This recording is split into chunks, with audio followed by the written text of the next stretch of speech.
In right field, number 27, Evan McCarthy. Center field, number 35, Luke Wood. Left field, number 12, Jarrett Morris. First base, number 7, Hank Stallman. Second base, number 17, Matt Butler. Shortstop, number 23, Jude Treadaway. Third base, number 6, Nathan Ferris. Catcher, number 10, Stone Collier. Pitcher, number 9, Everett Thompson. And DH, number 4, Bryce Glenn.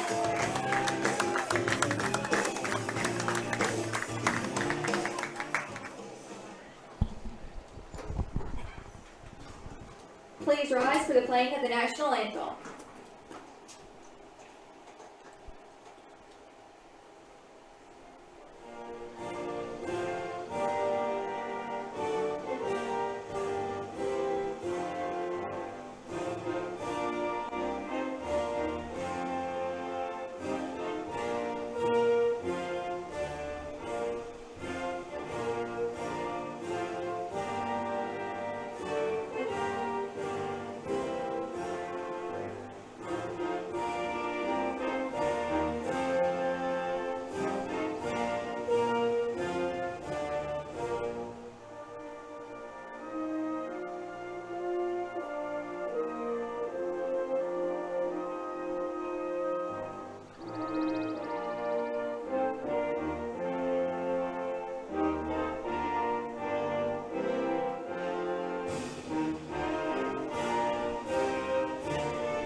Join us for Chop Day at ICC on April 24th at Eaton Field for a day filled with great food, exciting football, and community fun. From 11 a.m. to 1 p.m., enjoy a variety of food trucks at the Crane Pavilion with the first 200 students eating for free. Then, starting at 6 p.m., Butch Lambert Stadium opens with a free kids zone, concessions, and Chick-fil-A available for purchase. At 6:30, catch the ICC football team scrimmage, followed by Chop Like It's Hot, an on-field dance party featuring DJ Cole from 7:30 to 9 p.m. That's Chop Day at Itawamba Community College, April 24th.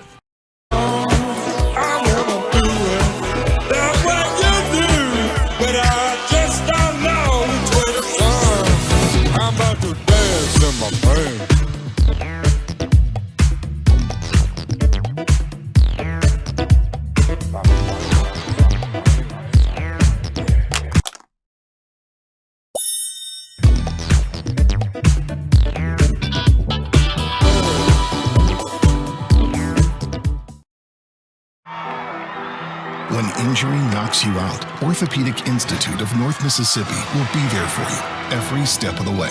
We are here to get you back in the game, back in motion, back to your life. Our elite team of orthopedic specialists will work side by side with you, educating you about your treatment plan, utilizing advanced technology, and providing you with a successful path to recovery. Orthopedic Institute of North Mississippi. We will get you back. They say Diet Coke is a mom's drink. Well, you copied her jeans, her spin, her shoes, her scrunchie, and whether you realize it or not, her music. Now, copy her drink. Drink what your mama gave you. Hey, honey, could you help me with this? Today tastes like staying in. And it never tasted this good. Guaranty Bank, formerly known as First American National Bank, is a proud supporter of ICC athletics. Visit gbtonline.com. Guaranty Bank, we're more than a bank, we're a community.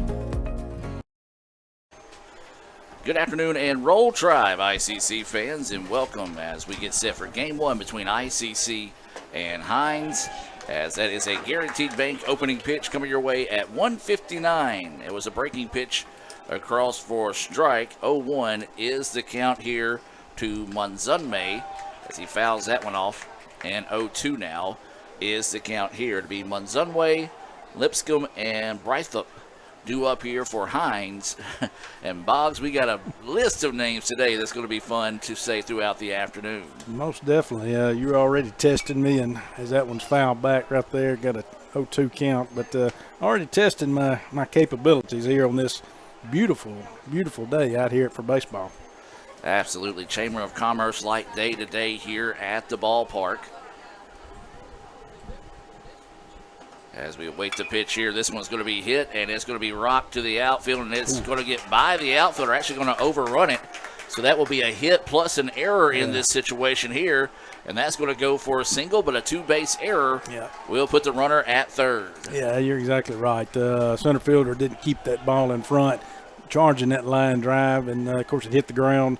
And trying to keep it in front, but didn't do a good job there on the Indians, so that's quickly like you said, a single with a two-base error. So leadoff guy now is on third for Hinds here with no outs here in the top of the first. And so a hit and error on the play there. And as you said, Brad, a great start if you're the Bulldogs in that sense. As that pitch across for a strike. We'll give you the day's starting lineups in the exchange of the innings here.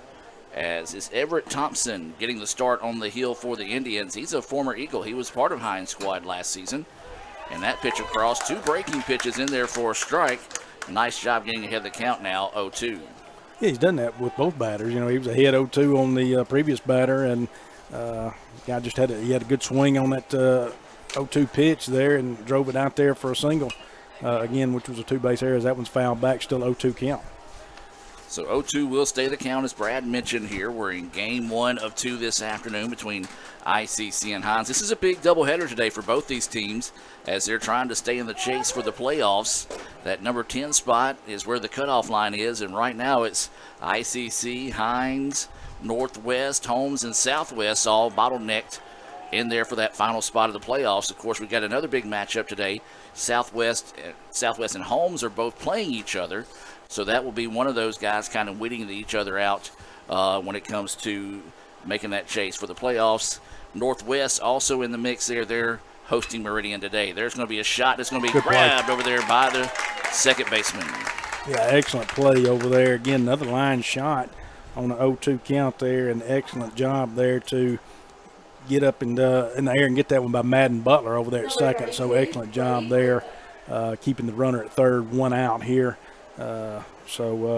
Indians, big out right there for the Indians here in the top of the first. Still runner at third base for Hinds. Yeah, that was a single and two-base error that got the runner over at third. That's going to be a ground ball. It's going to go foul for strike one. Sophomore day here at the ballpark, always a special day. We had a chance to honor our sophomores. Not only that, we also had the little Indians come out today and run out with the baseball team in the starting lineups. So an extra special day there. We can get the little ones out to enjoy a day as well. Yeah, no doubt. Beautiful day again, Easter weekend, and you can kind of look out in the crowd and see some of those Easter outfits and those Easter colors on, but good to have those little Indians here. Dr. Case and Colin Minga did an excellent job on, and I know you did too. You did a lot of work on that, getting that club started for Etowamba and recognizing our little Indian fan clubs. This is Brythup at the plate. He takes that pitch high for a ball.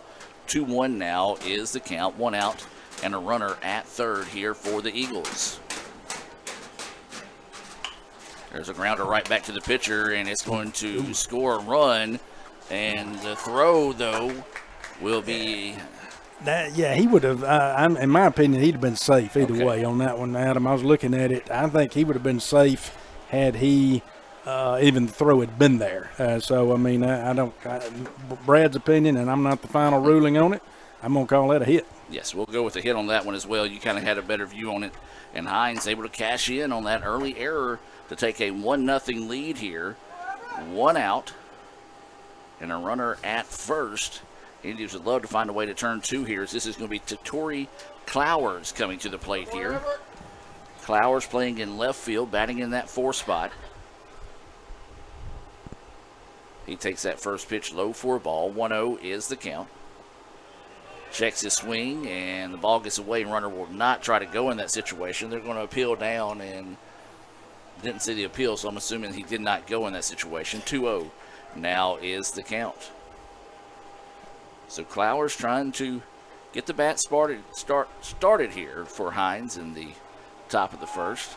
Pickoff move over to first, not in time.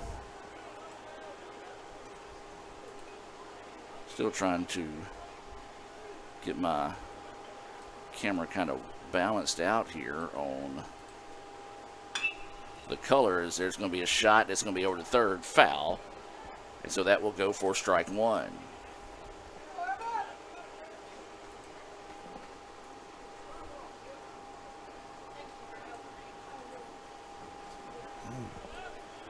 So still, yeah, I got a 2-1 count here. Going to throw back over to first again. Runner gets back in, so in easily there. Again, we're here in the, I guess it's a cleanup batter here, if I'm correct on that. And as you said, that was Clowers, who's up to bat right now with a 2-1 count. Kind of chops, jammed him, and he's able to get a piece of it. Going to get a big out right there, Adam. Nice job there as Thompson saw he had the opportunity to run that one in, as like the ball kind of got jammed up or caught up in his glove for a second. Wise choice to go ahead and run that one out and get the second out in the inning. The runner is able to advance to second in that situation, and now this will be Graham Busby, the right fielder, coming to the plate here for Hinds with 2 outs and a runner at second. 1-0 Hinds with the lead here early on in the contest. Thompson pitch drifts outside for a ball. 1-0 is the count. Yeah, runner at second here, 2 outs. Again, ball one right there, 1-0 count as you mentioned. So runner is in scoring position. Indians do have the 2 outs though. So any out right here ends the inning for the Indians and for Hinds, as Stone Collier goes down and gets that ball, does a good job keeping the runner at second. Yeah, blocked that one up nicely that time, did Stone. 2-0 now is the count here to the right fielder Busby. Swales is on deck if he were to reach here. This is the 5th batter of the inning. That one finds the outer edge for a strike. 2-1 now is the count. Yeah, good pitch right there by Everett. So again, that's 2-1 count as you mentioned. Battling out there after giving up 2 hits here. The big hit though was the one, as we'll talk about, was the error though. So waiting the 2-1 offering here. That one drifts outside for ball 3. 3-1 now is the count. So something got to come back in the zone here, so you got to be careful. Busby can square up on one here if he sees one that he likes with a 3-1 count. 2 outs, runner at second here in the top of the first. 1-0 Hinds with the lead. Thompson's pitch up high and walked him. Yeah, got a walk right there. Good job right there on the part of Busby. Okay, I'm trying to read. Okay, I got trying to read. That's where you messed up, Brad. That is. That's where I'm trying to read. So anyway, drew a walk right there, keeps the inning alive here for Hinds here in the top of the first, and now they're going to reach down to their number 6 guy. So an excellent start to the contest here. ICC looking to try to get out of this inning with minimum damage done, as Swales will come to the plate now. Looks at a breaking pitch, and it's going to fall off the table a bit too soon. 1-0 is the count. Yeah, the big thing here too, Adam, is you're already facing the number 6 guy in the lineup, and the number of pitches here in this 9-inning affair that Everett Thompson's already having to face. And there's going to be another. That's a line drive base hit in the 6 hole. They're going to send him around. He's going to score easily. And it will, and that was a clutch hit there for Hinds. They now go up 2-0. Swales absolutely tattooed one. Good job by the Indians relaying that one in and not trying to throw home in that case, and checks the runner up at second. And so now runners at first and second, still 2 outs. And you've got, this is going to be Kit Stavely coming to the plate. And again, we apologize if we say any of these names wrong. Yeah, definitely I will. I can tell you that, and I apologize. I'll apologize ahead of time. I do it all the time. I even say my own name wrong. I do too. I think I've even called you wrong a lot of times. But definitely these new names, nothing against it. I'll probably say some things wrong as I normally do. 1-0 is the count here to Stavely. Breaking pitch across for a strike. 1-1 is the count.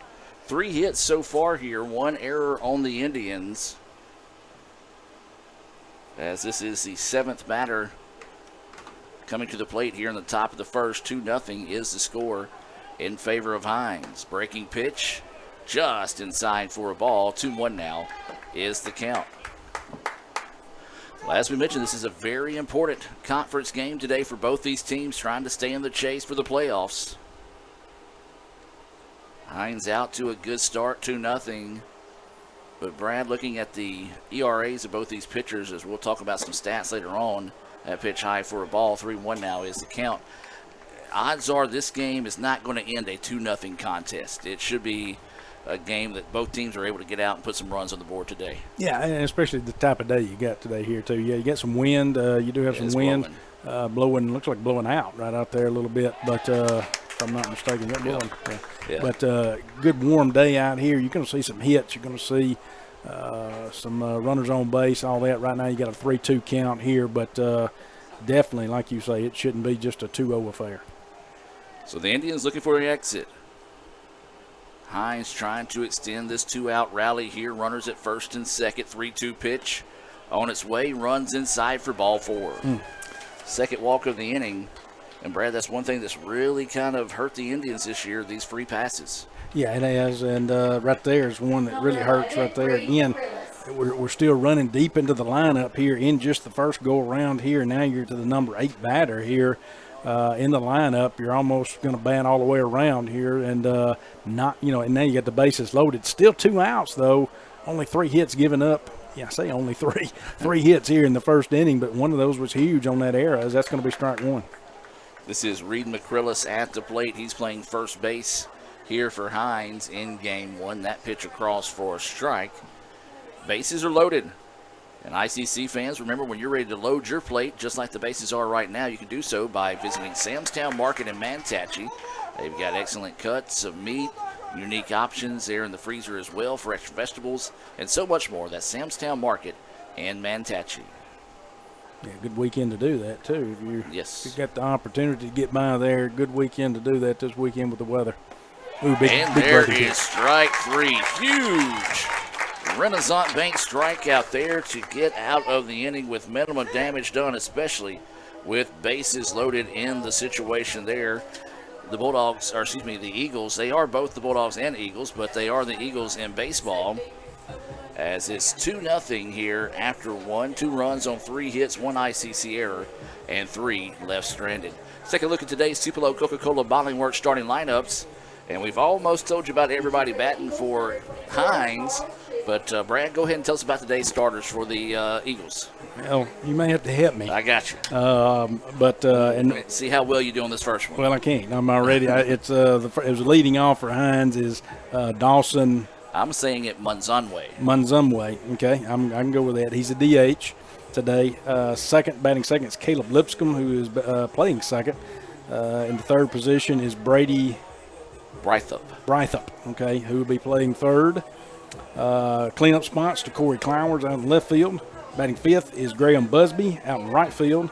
Batting sixth, Aiden Swales will be behind the plate doing the catching duties. Seventh is I'm calling him Ket Stavely, who is at short. Batting eighth is Reed McCrillis, who is at first. And batting ninth, the only one who did not get up to the plate to bat in the top of the first inning was Diego Maddox, who will be out in center field. Pitching on the mound for Hinds is number 24, Charles Chisholm. And that is your starters there for Hinds. And now the starting lineup for your ICC Indians. ICC and Coke. Now that's a winning combination, and Coach Rick Collier hopes he's got that winning combination put together here in Game 1. Yeah, leading off for the Indians is Jude Treadaway playing shortstop. Batting second is Nathan Ferris, who will be at third. Batting in third is Stone Collier behind the plate doing the catching duties. Cleanups, Madden Butler at second. Batting fifth, Evan McCarthy out in right.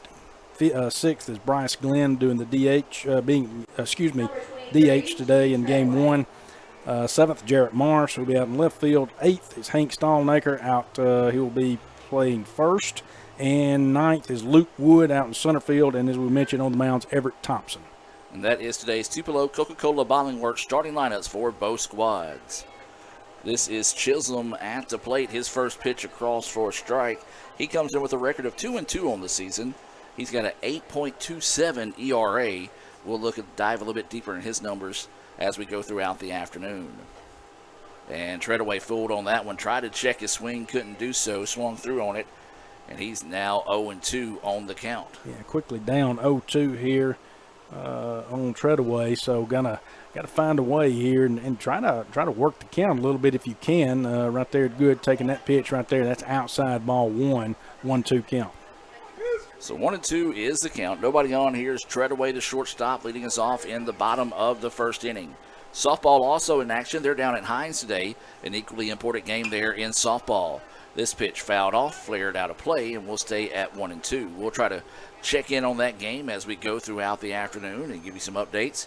We'll try to also update you on some games, especially try to keep an eye on that Southwest and Holmes baseball game going on today in Goodman, as that will have some major impact on the Indian standings in the playoffs. That pitch just missing low. 2-2 now is the count here to Drew Treadaway. Yeah, it's not panic mode, obviously, for the Indians. Yeah, they're down 2-0 here in the bottom of the first. But, again, this is a 9-inning game. Try to see a lot of pitches if you can. Take those balls, and there's a good swing right there. That's going to be up the middle. Short's going to make a good play on it, though.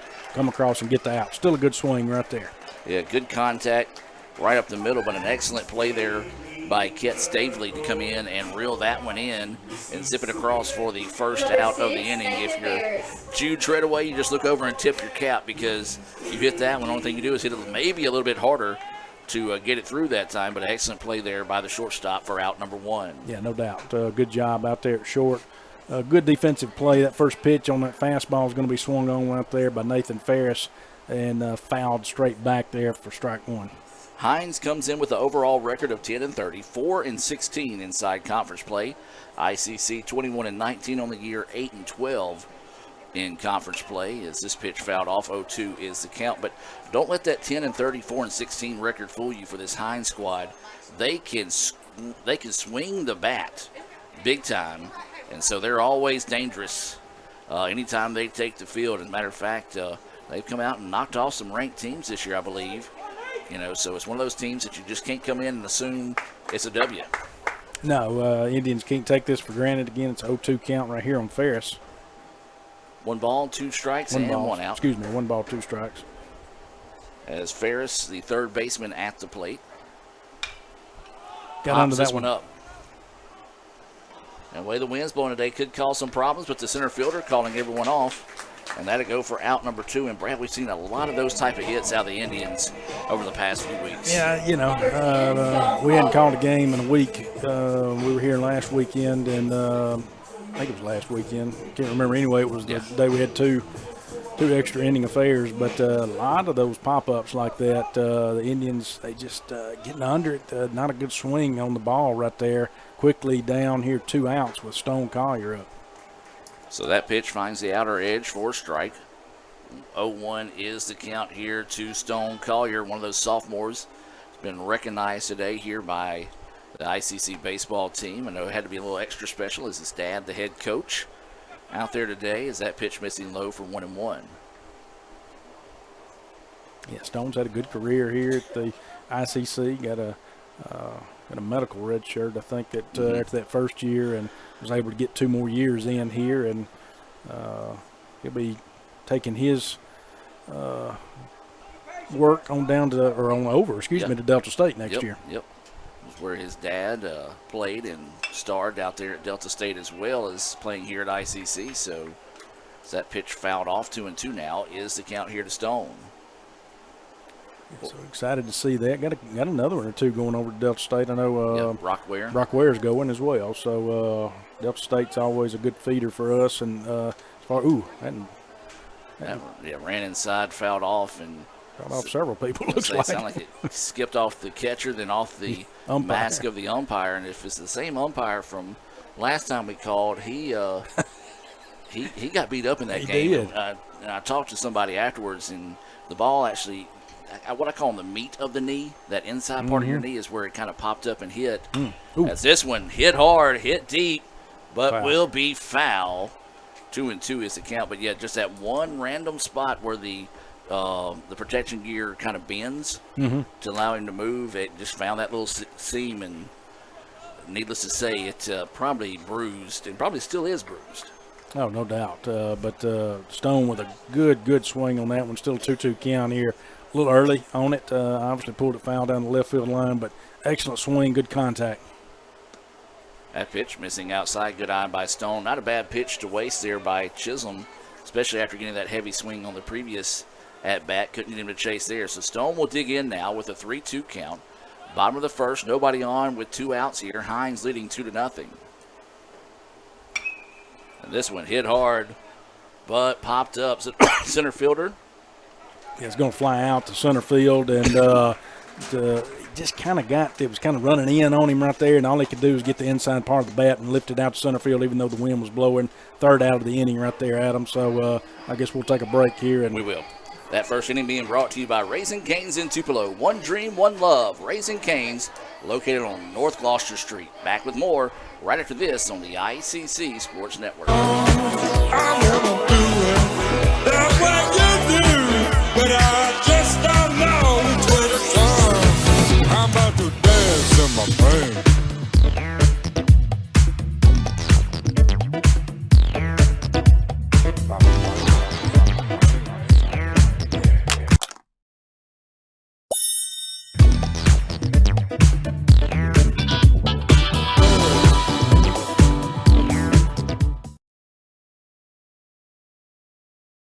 LSU takes it. We'll be back next March.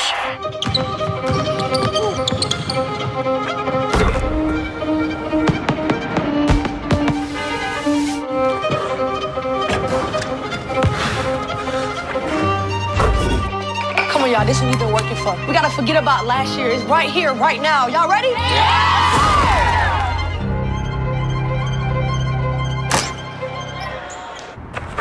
At Little Caesars, get a large 2-topping pizza for only $5.99 when you order online. Wait, did I just say $5.99? Get out of here. This pizza's only $5.99? No way. This is $5.99? You're joshing me. You're saying this pizza perfection is only $5.99? Well, you're crazy for this. Hey, pirate, get your hook off my $5.99 pizza. Choose a large 2-topping pizza for the unbelievable price of $5.99 when you order online. Only $5.99? What? Pizza. Welcome back now as we head to the top of the second inning. ICC and Hinds doing battle here in this conference doubleheader this afternoon here in Fulton. Sophomore Day. Although it's Sophomore Day, it's not the last home game of the year. We will host Mississippi Delta on, I believe, the 29th to wrap up the regular season as that first pitch high for a ball. This is Diego Maddox, the number 9 batter at the plate here. Looks at that pitch, and it just misses. 2-0 now is the count. Yeah, you mentioned talking about some of the stats. Everett Thompson, sophomore, as we talked about, right-hander out of Oxford, and played at Lafayette County High School and at Hinds, and so reverse transfer back, as that's going to be ball 3 right there. That's going to be high. Got a 6.39 ERA coming in today, 0-2 record. Does have 10 appearances on the year, 31 innings pitched, giving up 31 hits, 30 walks to 37 Ks. Those stats being brought to you by the Orthopedic Institute of North Mississippi, and that will be a walk to start the inning here to Maddox, and so he will head down to first. That's going to be the third walk of the game by Thompson, and again, we've talked about it, Brad, and we hate to say it, but it's just been something that has been a nightmare for the Indians. Has been the free passes or the hit batters this season, and it's just one of those seasons. Sometimes you struggle with it, sometimes you don't. And unfortunately for ICC this year, this is a do struggle with the season. Yeah, most definitely. That's a 4-pitch walk right there. Again, your leadoff guy, too, of the inning. That's going to be a breaking ball that's high. But the leadoff guy in the inning, and you put him on. And those generally come back to haunt you. I'm not going to say this one will. Hopefully the Indians will find a way when you got no outs to get out of this and not have that leadoff guy hurt you and score runs here. But a lot of times when you put that leadoff guy on, give him a free pass or anything like that, it comes back to haunt you. There's another throw over to first, and Maddox gets back safely right there. So still a 1-0 count here. This is Monzonwe at the plate. He singled, advanced to third on an error in the outfield. Eventually came around to score on a single by Swales. As that pitch across for a strike, 1-1 now is the count. Yeah, the big looping curveball there. They're checking Maddox out quite frequently over there. I was trying to look here. He's had 2 stolen bases on 2 attempts this season. He does not lead the team, though, but he does have 2 attempts and 2 successful stolen bases this season. Looks like the Indians do have someone down in the bullpen, not necessarily warming up, but maybe starting to get loose. I got him. And that's going to be, are they going to call a foul ball, or are they going to say hit batter? They want to say hit batter. Yeah, I don't think it hit the bat. It sounded like it hit his hand, and he did not go around, so that's going to be a hit by pitch right there. Put him on. So, again, you're leading off the top of the second. Not anything easy here.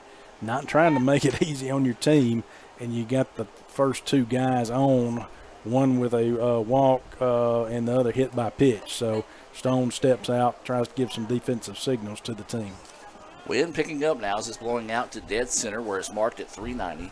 As this is Lipscomb coming to the plate. He lined down on a nice play to second.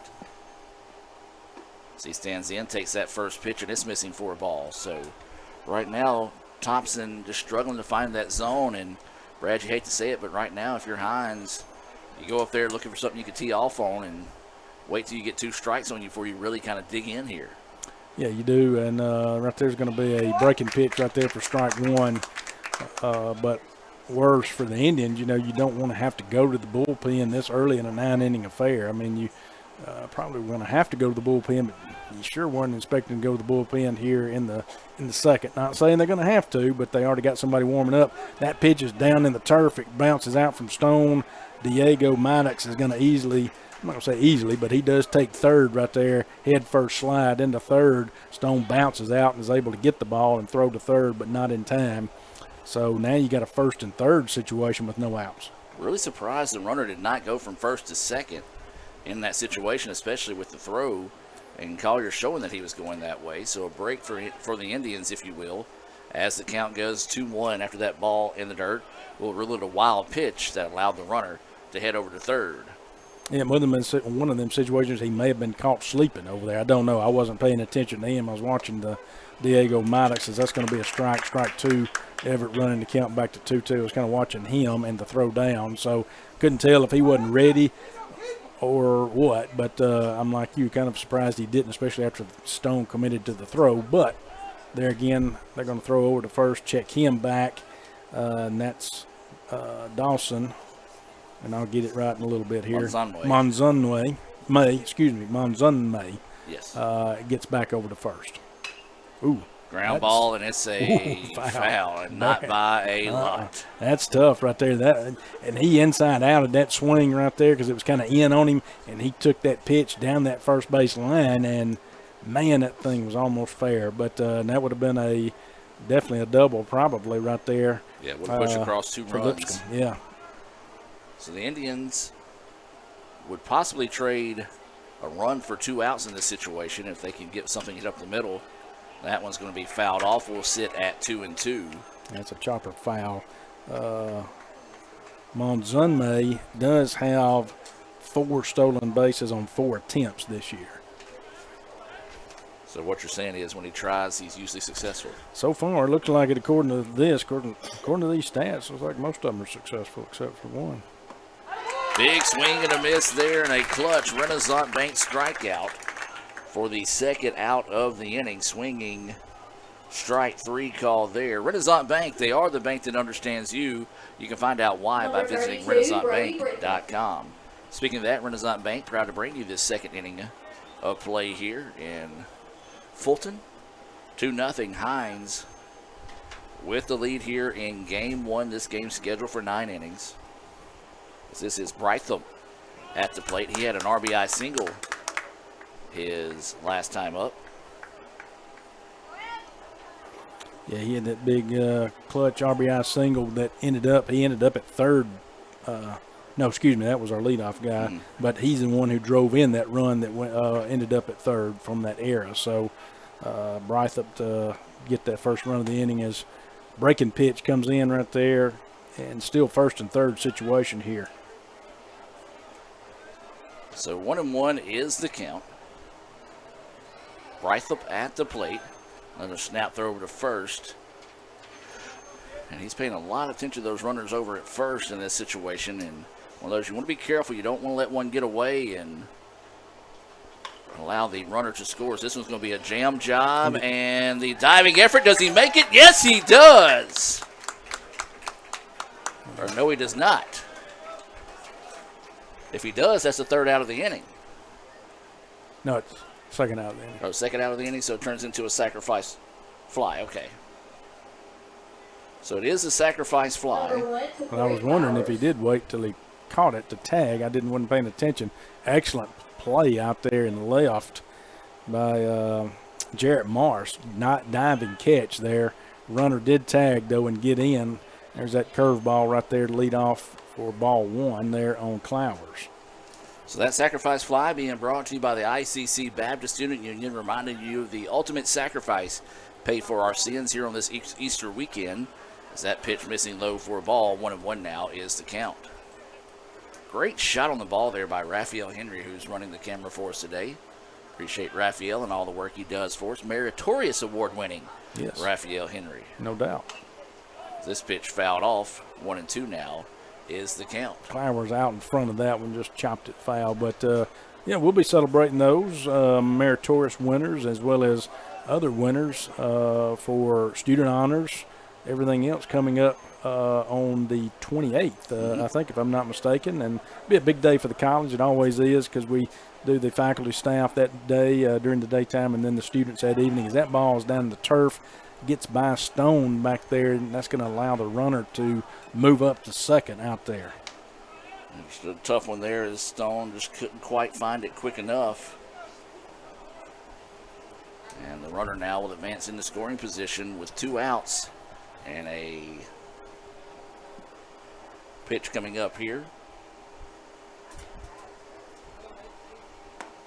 And breaking outside and will miss, and so that'll be another walk.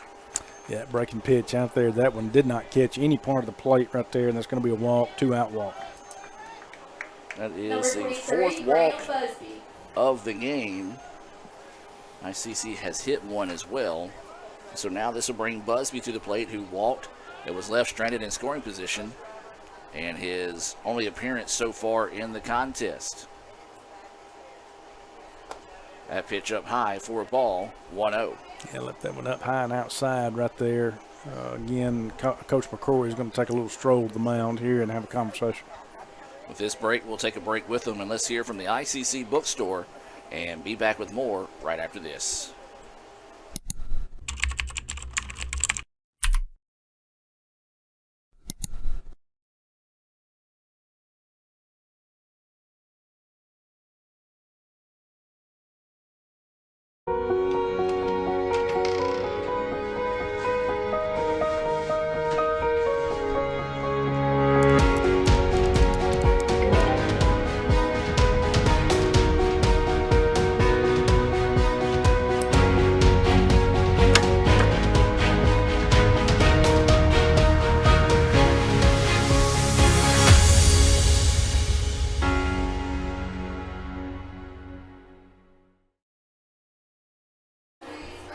Welcome back, and Brad, one of the few times that we actually see an umpire make it all the way to the mound before they break up the huddle.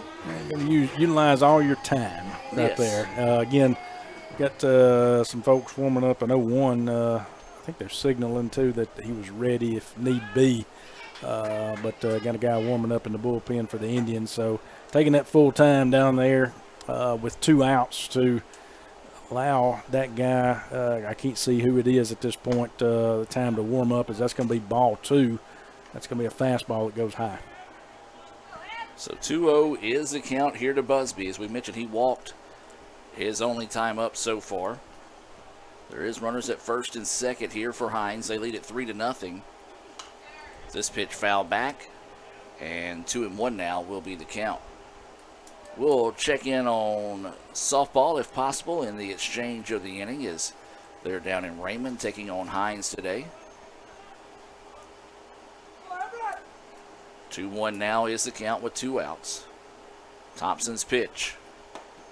It's in there for a strike. Fastball at the knees. 2-2 now is the count here on Busby. Yeah, it's a good pitch right there down in the end. Caught him looking on that one again. So 2's across the board. You got 2 balls, 2 strikes, 2 outs here. Runners at first and second. So winning the pitch, Indians trying to find the exit. Ground ball, and it's going to be a foul ball, so we'll reset and do it all over again.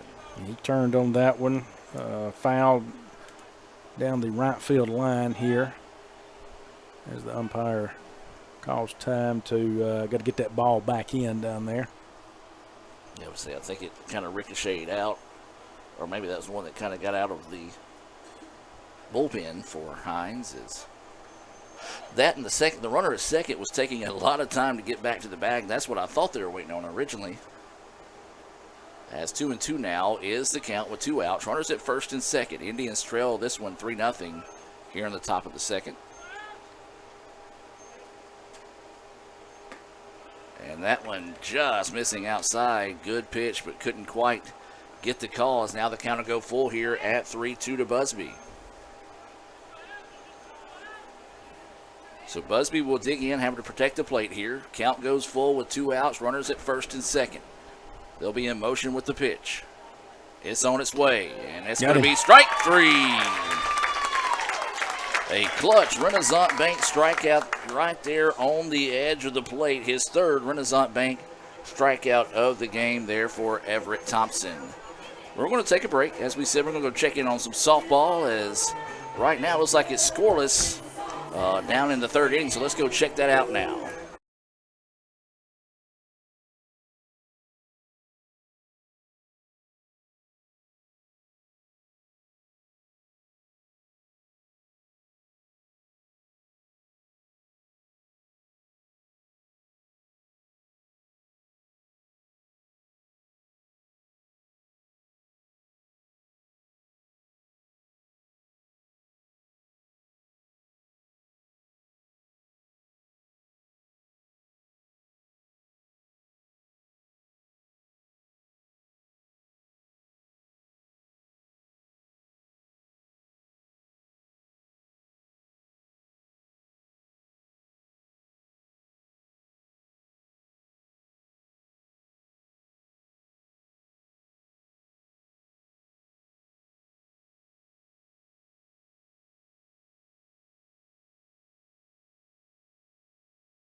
Welcome back as we took a look there at softball going on down at Hinds. Appreciate 17, Dylan Foley and all that they do down there at Hinds to support their student athletes. If you see Dylan next time he's on campus or maybe at a ball game, swing by and tell him thank you for all the work he does there for you down at Hinds. And no better way to thank you than buying a nice ice-cold Coke. Quick swing on the first pitch, grounded to the third baseman, had to go to a knee to stop it. Did so and got the out 5-3 as that was Butler at the plate. So it'll be 4, 5, 6 due up here for the Indians. Butler, McCarthy, and Glenn scheduled up here. 1 pitch, 1 out. That's what you like if you're Chisholm. Yeah, definitely. Again, 1 pitch, like I say, it was kind of on the inside part of the plate. Butler was able to turn on it. Just couldn't get enough of that big fat part of the bat out there on it to really get a lot of solid contact on it to where it would do any damage.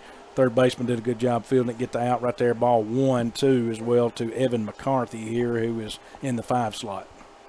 That pitch across for a strike. 1-1 now is the count. Well, this is a bat the Indians would love to see heat up down the stretch here, as we mentioned. Still in the chase for the playoffs as that breaking pitch runs inside. 2-1 now is the count. Of course, a lot of baseball left to be played between these two teams. Yeah, McCarthy comes in today with a .343 average, does lead the team in home runs with 10. That one's going to be ball outside right there. No one on base to advance as it gets past the catcher. But he does have 36 RBIs on the season, leads the team in that category as well. Has a .686 slugging percentage, leads the team on that category too. So That one's going to be fouled back. His on-base percentage this year is .441 at this point in time. So 3-2 is the count. There is one out and nobody on here in the bottom of the second. Pitch on its way. Grounder up the middle. Second baseman is going to charge. Makes the throw, and it's not going to be in time. That's going to be an infield hit right there. Yeah, that was a tough play for anybody having to throw across his body, so a hit for McCarthy, and that's the first of the game for ICC. Number 4, Bryce Glenn. Yeah, that was good. Again, McCarthy did a good job. Once he made contact with it, Adam, he put the, turned the boosters on, and he was running, and so he was hustling down the line. Tough play, again, as you mentioned, when you're a second baseman right there trying to make that play and throw back across your body.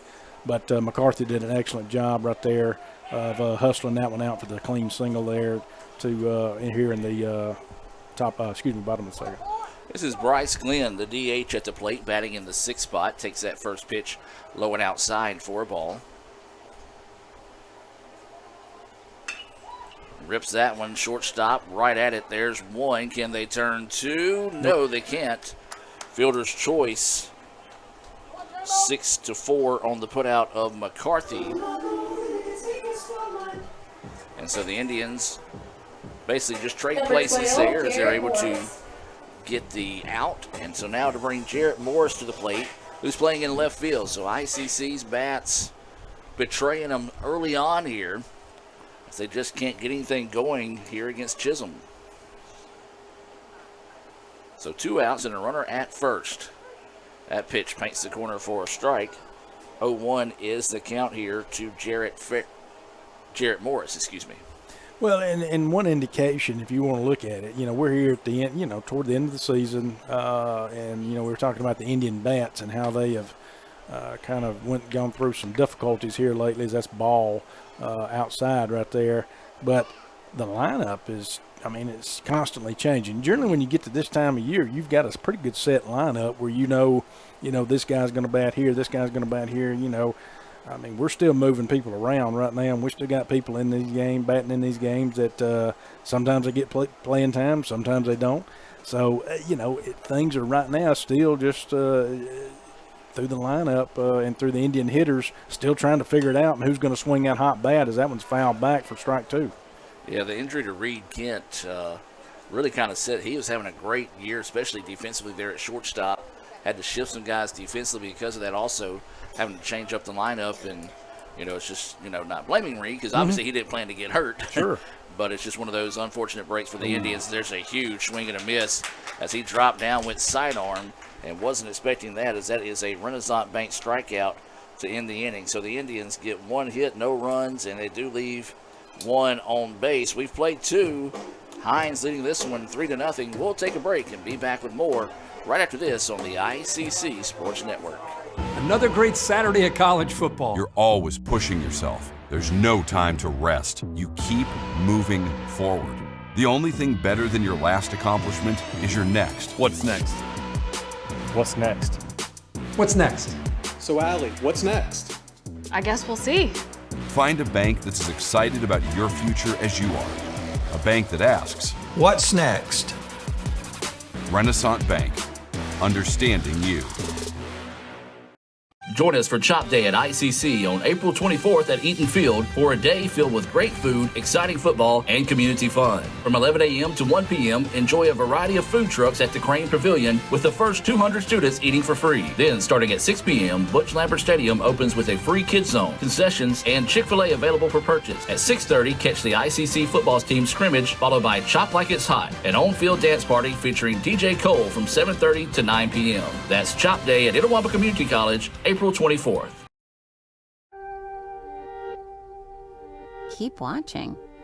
Okay, where's the remote? Ugh, it's under her arm. I'm gonna go for it. So close. Oh, maybe he can get it.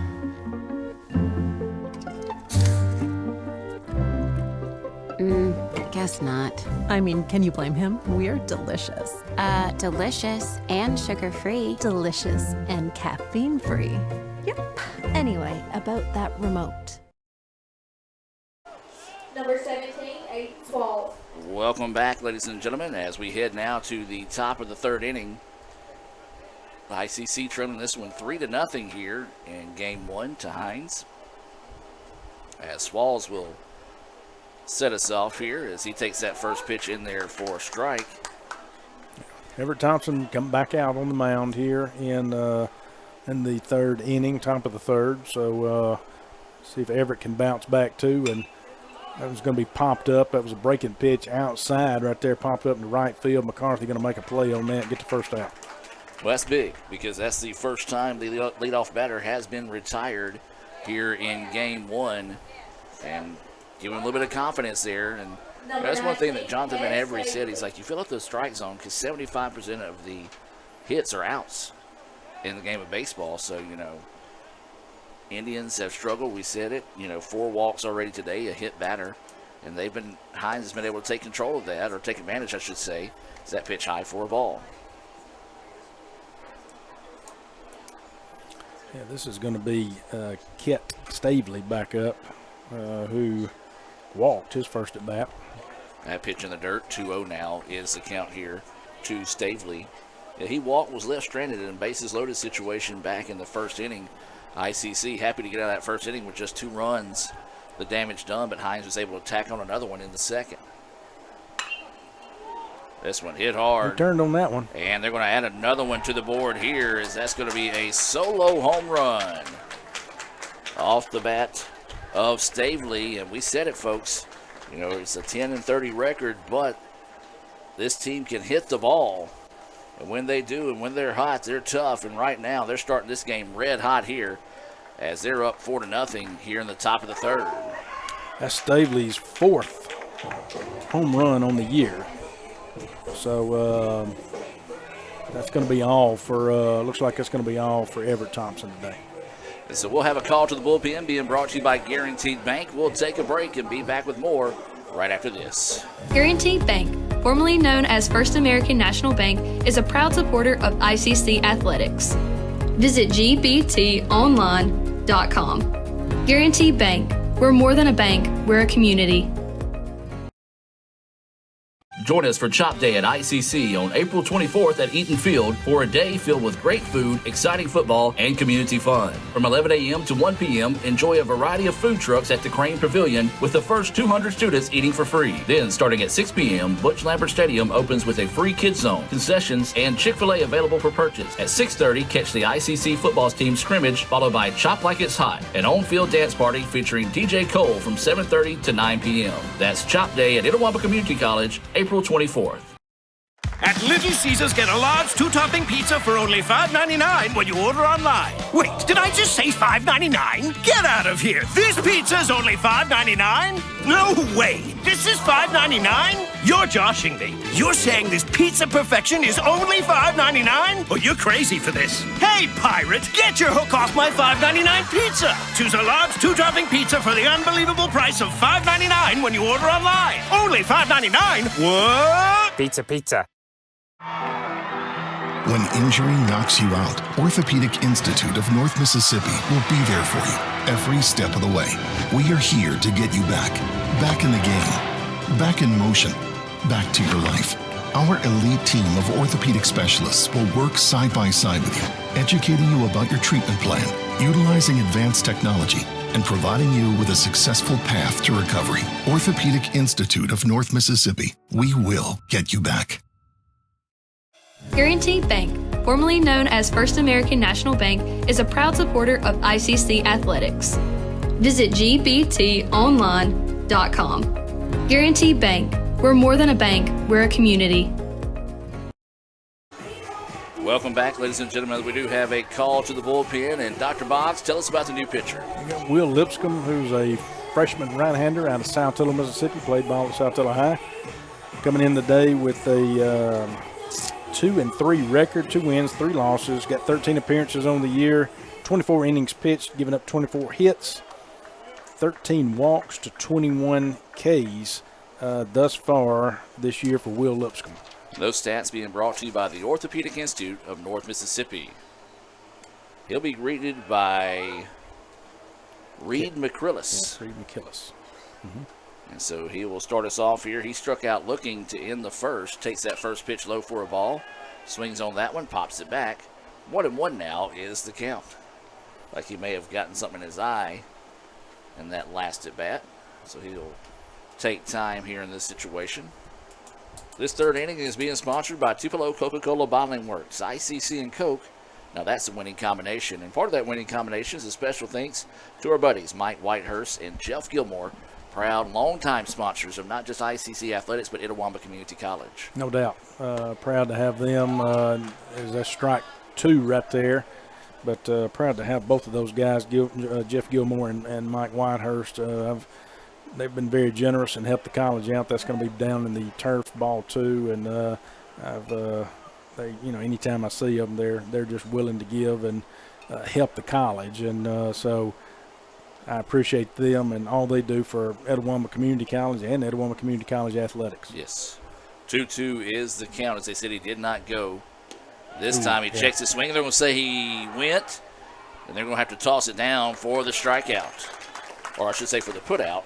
So he does get the Renaissance Bank strikeout, 2-3 on the putout of that situation there. That is the first Renaissance Bank strikeout of the game there for Lipscomb, the 4th on the afternoon for the Indians. So now there's 2 outs and nobody on here as we're in the top of the 3rd inning. It was a solo home run by Stavely that added another run to the board here for Hinds as they're up 4-0 here in game 1.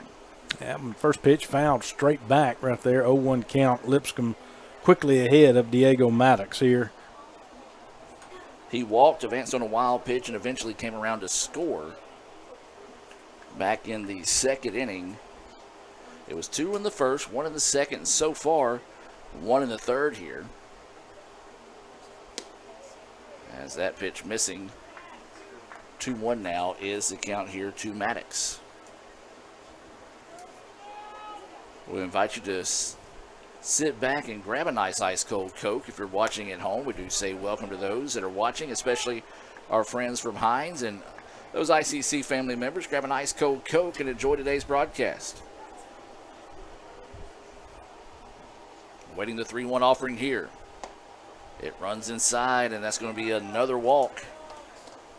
First of the game for Lipscomb, 5th on the afternoon here by the Indians. 5 out of the 18 batters faced, actually I should say 6, counting the one that was hit by a pitch, and it's just not a winning combination. That's not a recipe for success, I can tell you that. It's going to make it easier on your team to win. So I don't know if we got a change here. Is that a...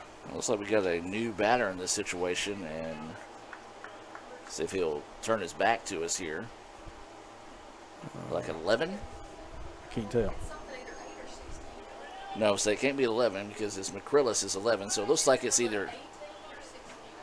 So We've narrowed it down to 18 or 16. It's 18 officially. And so that is going to be Braden Richardson. Braden Richardson coming in to bat. Well, Brad, good news. Okay, tell it. That gives you a little bit easier name to say. It does. Hopefully, Monzanme is not injured in this situation. That's the reason he's being batted for here. I don't. Yeah, because he had a single, to lead off the game. That was hit by a pitch, and I don't recall anything really that would have taken him out or lifted him out of the game. Goes. A little hit and run action, but fouled off. 1-2 now is the count. No, and let's see. Braden Richardson so far on the year has had comes into the day. He's had 41 at bats, so he's seen time this year. He hasn't seen obviously as much as others. He's not an everyday, but he's had 41 at bats and does have 3 hits on the year. That's thrown back over to first to check the runner, and does have an RBI on the year as well. So 1-2 is the count with 2 outs. That one outside. Nice job by Stone keeping that one in front of him. 2-2. We'll say the count here on Richardson. Yeah, Indians need to get this out right here. So far, Hinds has managed to put a run on the board every inning here. We don't want to put a 2-spot up here. We don't want this hole to continue to get deeper and deeper. So ICC needs to get this big out, but they also got to find a way for those bats to get cranked up and start doing some work here against Chisholm for Hinds. Runner goes again. That one's fouled off. So we'll sit once again at 2-2 as Hinds trying to get something going with a little hit and run action here in this at bat. Nice job fouling off the pitch and keeping it alive here. 2-2 is the count to Richardson. ICC looking for the exit after a solo home run by Stavely. Gives Hinds a 4-0 lead here in the top of the third inning. Ooh, Swing and a miss for strike three, and there is that Renaissance Bank strikeout. Clutch one there, Brad. Yeah, big pitch right there. Took something off of that one out in front. Richardson gets the third out of the inning. We'll take a break and be back with more right after this. That's what you do, but I just don't know which way to turn. I'm about to dance in my brain.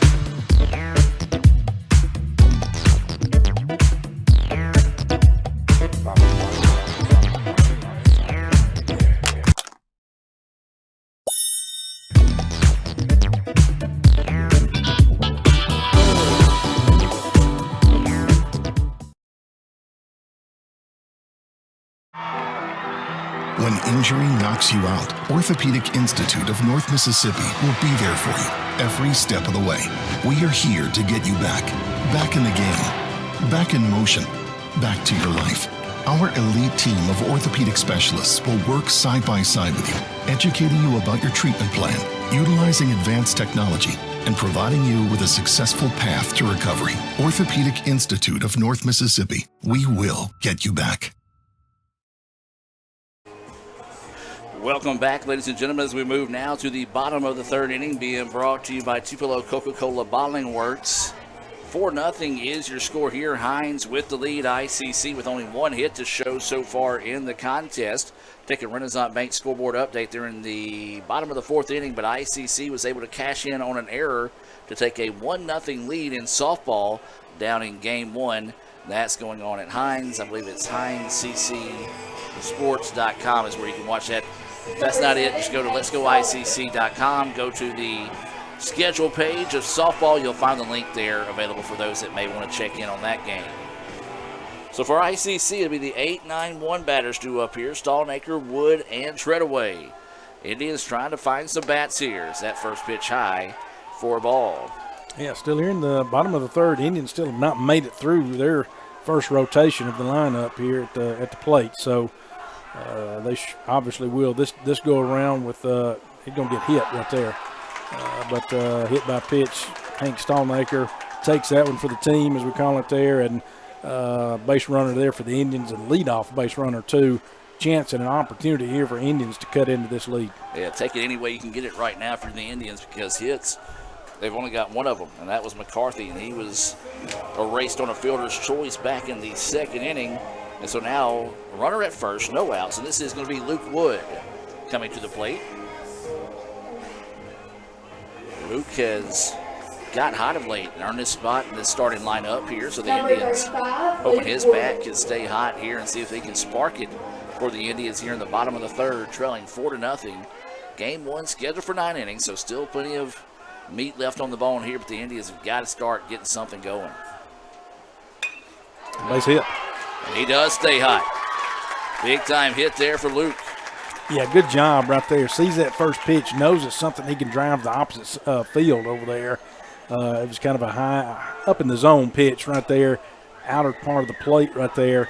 Luke put a good swing on it, hit it solid right there, and dropped that one in over there as a line drive single right there. So Indians got a little something brewing here. First and second now, no outs. This will be Jude Treadaway, who grounded out to short to start the at-bats for the Indians in the bottom of the first. Listen to that pitch outside for a ball. 1-0 is the count. Yeah, if you're the Indians right now is the time you've got to take advantage of this opportunity here. No outs, runners at first and second. So definitely need to take advantage of this prime opportunity here to start cutting into this Hinds lead. That pitch outside for a ball. 2-0 now is the count here to Treadaway. No outs. You've got runners at first and second here for the Indians, trailing 4-0 here in the bottom of the third. Treadaway awaiting the pitch from Chisholm. That one outside. So now Chisholm First time we've seen him struggle today with runners behind him here. So we'll see if the Indians can take advantage with a 3-0 count. I was looking down there at first, and I was wondering, my gosh, I looked, and McCrillis is 6'5". He's a big old boy. He's big. But they got another 6'5" on the team, Ethan Ross. That one's outside. That's going to be ball 4. And they're going to load the bases here with no outs. That's big for the Indians. Look, then they got they got 2 6'3s on the team. Of course, all those are pitchers, which makes sense. Man, they got some big guys. They got a 6'4", another left-handed pitcher out there. So Hinds got definitely some height and some, as the manager, the coach is going to take a walk to the mound here and have a conversation with Chisholm. This is the first time he's really kind of struggled in this matchup thus far. Yeah, we'll keep it here and keep the conversation going while you check on softball. ICC leading that one 1-0. Actually, we can hear the play-by-play now, so let's just listen on that. Obviously on second base in La Pera as Clift delivers for strike number 1.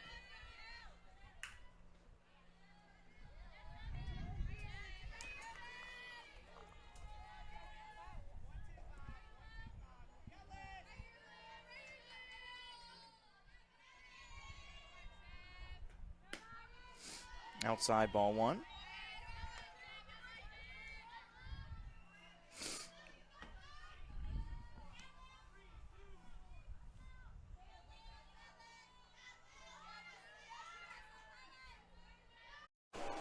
Welcome back, ladies and gentlemen. No change made there as Indians with bases loaded now trail this one 4-0. And this will be Nathan Ferris who flew out to center. And his only at bat so far. That pitch across for a strike, so a nice job there by the coach coming out, whatever he said, got him refocused and delivers that first pitch across for strike 1. Yeah, still got the bases loaded here, no outs. Opportunity here for Ferris. Get a big-time RBI opportunity. Drives that one to center. Going to be right at the center fielder. The Indians late tagging on that one. That's going to be close, Adam. They call him safe. Wow. Man, and I know Coach Collier's not happy about that because what Hank Stallnaker didn't do, he took off on the hit, Adam, instead of going back to third. He took off, which he shouldn't have done that. I mean, if that's down anyway, even if he does go back, he's going to score easily. So that's a sac fly right there, but it does score a run. But Coach Collier wasn't very happy that Hank made it that close. Yeah, it was a bang-bang play that went the way of the Indians. They do get the run on the board. And so runners at first and second in this situation. And there's going to be a shot. It's going to drop for a hit. Yeah, he's going to hold the runner up at third. Good arm out there in center. And so holding up, I think that was Wood, holding up Luke Wood, the runner at third. That does load the bases back again. So quickly Stone Collier gets a hit right there, a single, loads those bases back for Madden Butler. Butler grounded out to third in his only hit. That was to start the second. 1 out, bases loaded here. ICC fans, remember when you're ready to load your plate, just like the bases are now, no better place to do it than Sam's Town Market in Manatee. I know Brad is grilling season. My job tomorrow will be cleaning up my grill. And no better way to clean up your grill than test it right afterwards. And that's what you need to do. I'll be making my way out to see Sam sometime tomorrow. That ball got past. That's a wild pitch right there. That should score Wood. It does. Good hustle right there on the part of the Indians. Wood scores. Everybody advances too, Adam. Now you got runners at second and third. That was a definitely wild pitch, one that the catcher, Swales, no way he could have gotten to that one. Way outside of the zone right there. So now runners at second and third. Indians have cut this lead, cut Hinds' lead in half. So big charge back here by the Indians as Butler still at the plate. Swings on this one, fouls it off and out of play. 1-2 now will go the count. We're in the top of the fifth in softball. ICC leading it 1-0 in game 1 at Hinds. Indians starting to charge back in this one. They put 2 on the board here in the bottom of the third. Big, healthy swing and a miss there. Nice little off-speed pitch and a tough break for the Indians. Yeah, big tough break. I mean, yeah, you still got runners at second and third. Situational hitting, I go back to that. If anything, put the ball up in the air so at least we can get a run in, driver, because you got a runner 90 feet away. Put the ball up in the air, long fly ball, anything like that. Get it over to that side over there and to that right side if possible. Get that run in, make it a 4-3 game. Now you got 2 outs. And Evan McCarthy up here, and he fouls the first pitch back, but not quite as easy to get these runs in. Now you got to count on a hit or an error. Yeah. McCarthy singled, but was erased on a fielder's choice in his only at bat so far. He does have the bat that can change the complexion of the game with one swing. 0-1 pitch. That one missing outside. 1-1 now is the count. Yeah, they don't want to bring anything on the inner part of the plate on McCarthy because he can drive it on a day like this, especially a day because we already know he can drive it. He leads the team in home runs. That's going to take him. That's going to get him right there. They're going to load the bases again, hit by pitch. Hinds is kind of taking some of what the Indians pitchers have been doing, and they're returning it. They're kind of having Chisholm's kind of struggling a little bit on the mound, just like Everett Thompson did for us. Yeah, they have hit 2 batters in this inning. They walked 1. That's been the only walk so far. Bases loaded once again here for the Indians with 2 outs, and Bryce Glenn at the plate. Takes that first pitch, missing low for a ball. Bases loaded, being brought to you by Samstown Market in Manatee. Yeah, and if you're a batter right now for the Indians, you've got to recognize that he's struggling a little bit. You don't want to give him anything. You don't want to swing at any bad pitch, and he swings at one there he could drive. Trouble. That's going to be trouble. Right fielder makes a good play. Well, the Indians lead them loaded, but they do score 2 to make it a 4-2 contest after 3 complete. Let's take a break and be back with more right after this on the ICC Sports Network. Another great Saturday of college football. You're always pushing yourself. There's no time to rest. You keep moving forward. The only thing better than your last accomplishment is your next. What's next? What's next? What's next? So, Allie, what's next? I guess we'll see. Find a bank that's as excited about your future as you are. A bank that asks, what's next? Renaissance Bank. Understanding you. At Little Caesars, get a large 2-topping pizza for only $5.99 when you order online. Wait, did I just say $5.99? Get out of here! This pizza's only $5.99? No way! This is $5.99? You're joshing me. You're saying this pizza perfection is only $5.99? Oh, you're crazy for this. Hey, pirate, get your hook off my $5.99 pizza. Choose a large 2-topping pizza for the unbelievable price of $5.99 when you order online. Only $5.99? What? Pizza. When injury knocks you out, Orthopedic Institute of North Mississippi will be there for you every step of the way. We are here to get you back in the game, back in motion, back to your life.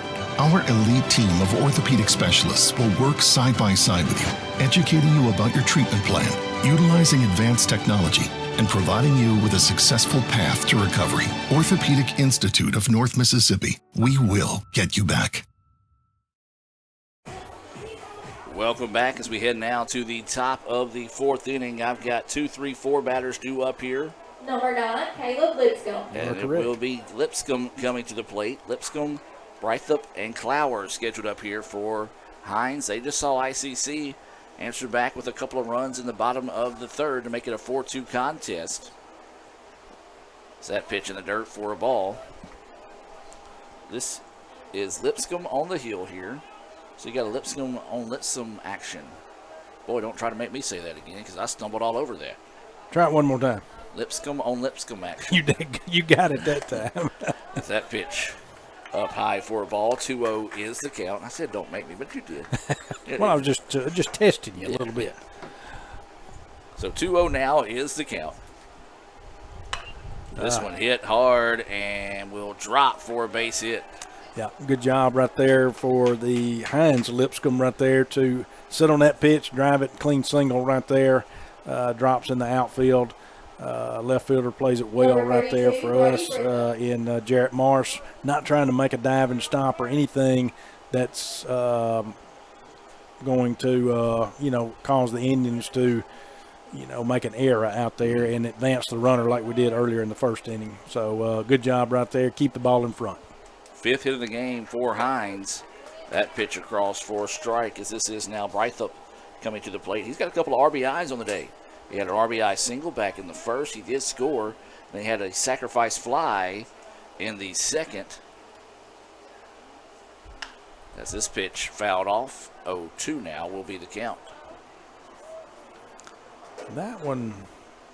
Did it get a vehicle? It could have. I don't. It dropped down past a truck out there. We haven't seen one all season. And it could have. That one could have got vehicle. So waiting the 0-2 pitch here. Grounder, third baseman will find it. There's one. Can they turn two? Yes, they do. Yeah, perfect double play ball right there. Hit to Ferris. Ferris caught it on that hop right there. Easily fired it over to second. Plenty of time right there to get the double play. Good job by the Indians defensively.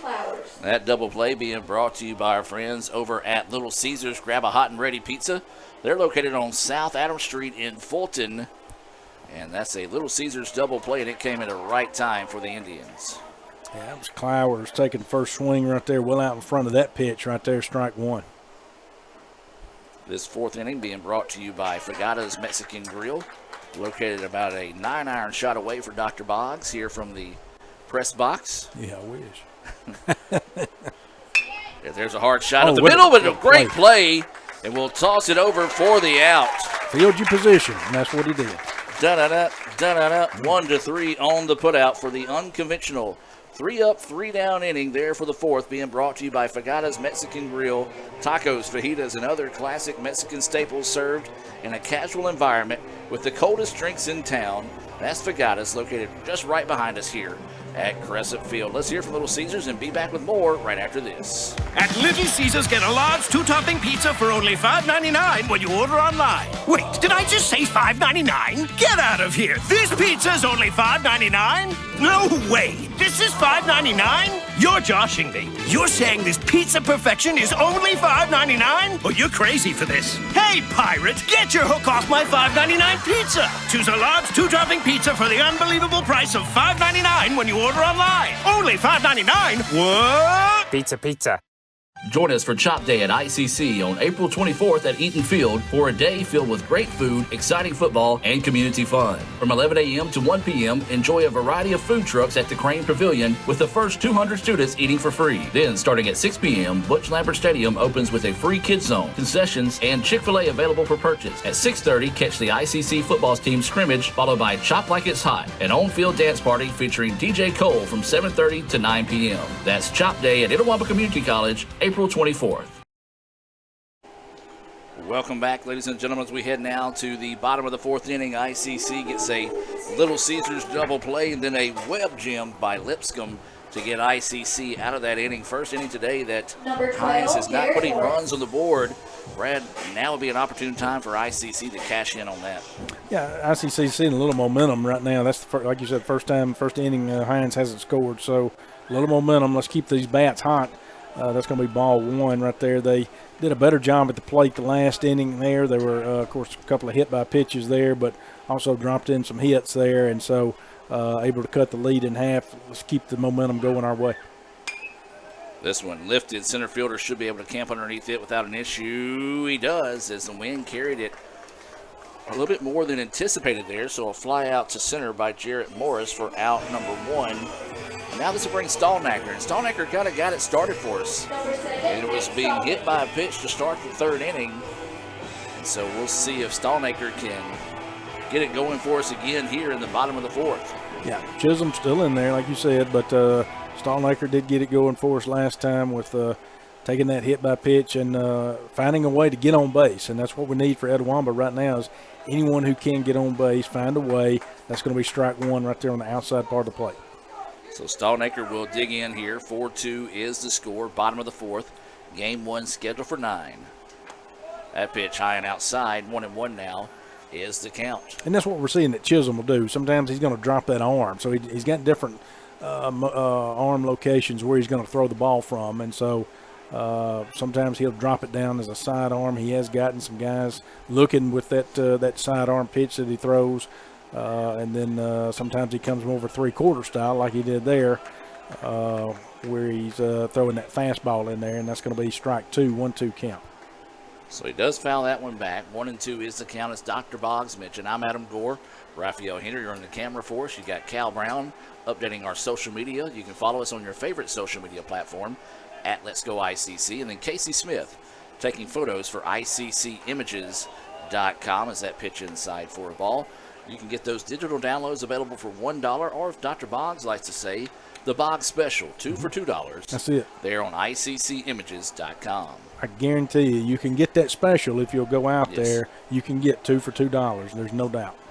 So waiting the 2-2 pitch here. Breaking pitch, and it was a beauty. My goodness. Man, what movement. Now, that was a good pitch right there. Had great movement on that pitch. Fooled everybody and just kind of froze Stalnaker up there. Second out of the inning. That is the third Renaissance Bank strikeout of the game for Chisholm. Nice job by him to come in and settle down, Brad, and get the first 2 batters after getting roughed up there in the bottom of the third. Yeah, no doubt. Good job right there. As you mentioned, that third inning was rough on him as Luke Wood takes ball 1 right there. But he did. He's come in. He's had some little time to rest in the dugout and gather his thoughts and settle down a little bit here. Gets the first 2 outs of the inning, as that's going to be strike 1 on the outside corner right there, 1-1. Yeah, breaking pitch nips the corner. 1-1 now is the count. There is 2 outs. Luke singled. Eventually came around to score on a wild pitch. Part of that 2-run third inning for the Indians. That pitch just outside. 2-1 now is the count. Yeah, good eye right there by Luke. Waiting the 2-1 offering here from Chisholm. And that one in there for a strike. Kind of painted that inside corner. He's doing a good job of going for inside, outside, inside, outside. Yeah, he's working the area out there and doing a good job. You know, just when he's banging that outside, you know, hitting it, then he throws it back in on you. Kind of freezes you a little bit, and that's what it did to Luke right there. So the 2-2 pitch.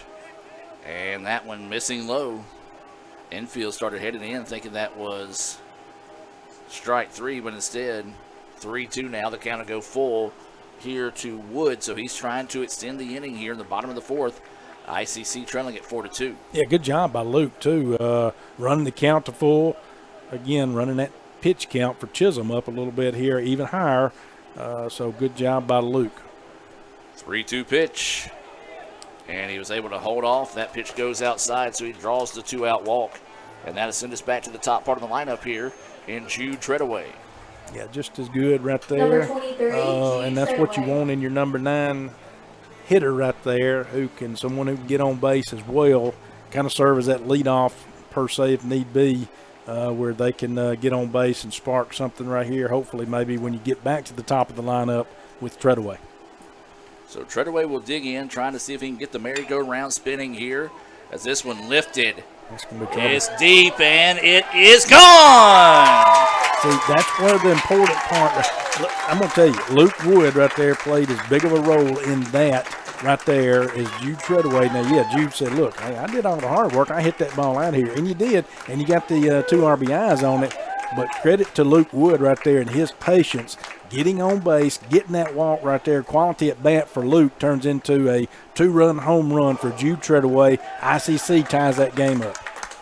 And that's why you just try to see if you can get anything and everything going with that 2 outs in the inning. And a clutch 2-run home run with 2 outs in the inning. And we've got a whole new ball game now. 4-4 is the score. And Nathan Ferris starting coming to the plate. Yeah, that's the 6th home run on the year for Jude Treadaway right there, and that should be his 29th RBI. Yeah, he didn't have anyone earlier today, so should be his 29th RBI on the year coming into today. That pitch missing outside, 1-0 is the count. That one missing low, 2-0 now is the count here to Nathan Ferris. So 2 balls, no strikes, still 2 outs here in the bottom of the 4th. Indians battle back now with 2 runs in the 3rd, now 2 runs in the 4th. That pitch finds the zone for a strike. 2-1 now is the count. We're tied now at 4-4. Yeah, big-time Indians now. They've answered and been able to come back and put runs on the board down in the bottom of the 3rd, bottom of the 4th, where they blanked Hinds in the top of the 4th. So kind of answering that call right there. Again, good job by ICC, good job by the Bats heating up at the right opportune time. That's a hot shot right there. That's a hit right there all day long. Ferris turned on that, smoked it down the line. That's just a stinger down there. And, it was more of a defensive play down there, to be honest with you, by Brythup, just to protect himself. He knocked it down, but I'm sure that glove hand right there is hurting a little bit because that was smoked. Yeah, he made the jumping effort to try to reel that one in, but couldn't do so there, as that one was absolutely blistered. And now this would be Stone Collier coming to the plate. Collier looks at that pitch low and outside for a ball. Yeah, so again, it's good to see these Etowama Bats. They're finally heating up here. Now we're equal, 4 runs apiece, 5 runs apiece up there on the board. So waiting the 1-0 pitch here to Collier. I think I said 5. Did I say 5 runs apiece? There's a hit right there in the 6 hole. But it's 5 hits now, 6 hits on the day for Etowama, 5 hits for Hinds. Still 4 runs apiece. Hinds has not gone to the bullpen yet. They do have activity down there. Yeah, they say hitting is contagious for ICC, and it's the 3rd straight hit now. They've got runners on first and second with 2 outs, and Madden Butler coming to the plate. Yeah, Stone there staying hot. He had a hit his last at bat, had a single, and then comes back up and provides a blistering single down there in the 6 hole. So good job. And then, like I say, Madden Butler takes ball 1 right there. Good patience, good job now by Etowama and the Bats here. So 1-0 is the count as that pitch drifts outside for ball. It's going to hit, and it's going to drop. And they're going to try to score the run. Let's see if they'll be able to get the throw in time, and they will not. Clutch hit there for the Indians. They now ratchet take the lead for the first time today at 5-4. 4th straight hit for the Indians with 2 outs. Yeah, sent him. Good job right there. Good relay in by Hinds, but Ferris scores, and Indians take the lead there on that single there by Madden Butler. So the catcher want to come out and talk to his pitcher here, and they've got guys in the bullpen. Don't know if they're quite ready yet. Apparently they're not, because the coach isn't coming out, so that's going to be a mound visit there by the catcher for Hinds. It might be one of those where the catcher comes out, then the coach comes out, and then they might try to make that change here, but we'll see what they elect to do, and they're going to stay with it in this situation. So 4th straight hit after 2 quick outs to start the inning. It was a walk to Luke Wood, then a 2-run home run by Treadaway. That tied us at 4. A single by Ferris, a single by Collier, and then an RBI single by Butler gives ICC their first lead of the afternoon at 5-4. That pitch finds the corner for a strike. 0-1 is the count, as this is McCarthy at the plate. And I know people are going to say I'm crazy, but I go back to that walk by Luke Wood. That's huge. That was huge. People are going to say, what in the world are you talking about? You had home runs, you've had 3 singles. I don't care. That walk by Luke Wood with 2 outs right there was huge, and great job by Luke. In a sense, to me, that's what got in that Jude Treadaway was easily came back up and followed with a good swing and drove the ball out. Yeah, if you don't get that walk, we're not having this inning right now. 1-1 is the count. 2 outs. Runners at first and second. Breaking pitch, and it hits him. So now the Indians will have bases loaded. And that's the second at bat in a row that Evan McCarthy's been hit by a pitch. So he's had a single and been hit twice since. Now your bases are loaded, and Hinds, I mean, you got to be. I mean, they're really. Here he comes. I'm going to say, if you're not making that swap soon, you really got faith that Chisholm's going to get you out of this. And right now, he just looks like he's in a hole. We'll take a break and be back with more right after this. Guaranty Bank, formerly known as First American National Bank, is a proud supporter of ICC athletics.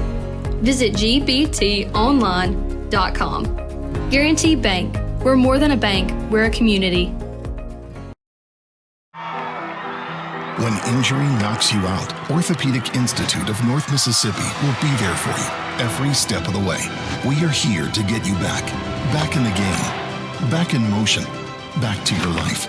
Our elite team of orthopedic specialists will work side by side with you, educating you about your treatment plan, utilizing advanced technology, and providing you with a successful path to recovery. Orthopedic Institute of North Mississippi. We will get you back.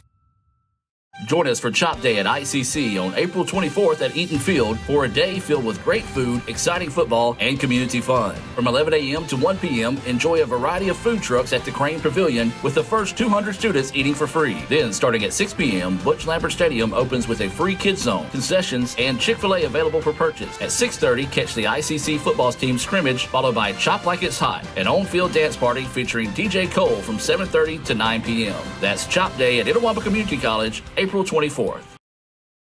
At Little Caesars, get a large two-topping pizza for only $5.99 when you order online. Wait, did I just say $5.99? Get out of here! This pizza's only $5.99? No way! This is $5.99? You're joshing me. You're saying this pizza perfection is only $5.99? Oh, you're crazy for this. Hey, pirate, get your hook off my $5.99 pizza! Choose a large two-topping pizza for the unbelievable price of $5.99 when you order online. Only $5.99? What? Pizza. Guaranty Bank, formerly known as First American National Bank, is a proud supporter of ICC athletics. Visit gbtonline.com. Guaranty Bank, we're more than a bank, we're a community. Welcome back, ladies and gentlemen. We do have a call to the bullpen being brought to you by Guaranteed Bank here in Fulton. Integrity, trust, and a personal touch for all your banking needs. That's Guaranteed Bank right here in Fulton, member FDIC. Brad, tell us about the new pitcher. It's Kylan Landers, redshirt freshman, Vicksburg, Mississippi, played at Warren Central High School. First pitch is going to be strike one there to... This is Bryce Glenn. Bryce Glenn, sorry, I had my paper turned around. Kylan comes into the day with 9 appearances on the year, does have a one win, 1 loss record. As that's going to be hit by pitch. That's going to get a run in right there. So when it rains, it pours for Hinds right now. Yeah, another big break there for the Indians as they do get the run. Bases will stay loaded. Bases loaded being brought to you by Samstown Market in Manatee. Again, back to Kylan, 9 appearances on the year, 20 innings pitched, has given up 25 hits. 31 runs, does have 19 walks to 15 Ks. Those stats being brought to you by the Orthopedic Institute of North Mississippi as that pitch outside for a ball. Orthopedic Institute of North Mississippi helping you get back in the game. Visit OINMS.com. Base is still loaded here for the Indians. That's going to be strike one right there, 1-1 count, but base is still loaded. Jarrett Morris at the plate here for Etowama, so still a prime opportunity. Even though you got 2 outs, Adam, still got a prime opportunity here to add more and extend this lead. Waiting the 1-1 pitch here. It runs inside, nearly hit him. 2-1 now is the count here to Morris. Yeah, good eye right there. Good patience. Again, no reason when you see the pitchers, and I say plural because both of them have here, even including Kylan, have shown a little struggle right here. No reason to give them anything. That pitch runs inside, but calls it a strike. 2-2 now is the count. Yeah, that's a close one right there, but apparently called strike right there. 2-2 count now. Different situation if you're Jarrett Morris. If it's a ball, let it go, obviously, but anything close, you got to try to put it in play. So waiting the 2-2 offering here, bases loaded. He did. Dribbles it forward, shortstop's going to have to hurry. It's going to be a tough play, throw across the way. He is not in time, and the Indians add the run. Yeah, it's going to be an infield hit right there. Jarrett Morris just legging it out there, and shortstop had to come charging that ball. I mean, there was no bobble or anything on it. It was just a good bang play there, and Jarrett Morris was able to run it out and get there before the ball did. So got an RBI on it too. Big inning for the Indians. That is the 5th run scored this inning. All 5 of them scored with 2 outs here so far in the inning. Bases still loaded here for the Indians. It's that first pitch high for a ball. 1-0 now is the count. Yeah, good eye there. Again, don't give them anything at this point. When you see the guys on the mound are having trouble locating that strike zone at times, don't give them anything. Good that job. Pitch missing low and outside. 2-0 is the count. Fans, remember, when you're ready to load your plate, just like the bases are right now for the Indians, make the right call and visit Sam's Town Market in Manatee. 2-0 is the count. 7-4. ICC has rallied to retake the lead, or take the lead, I should say, for the first time today.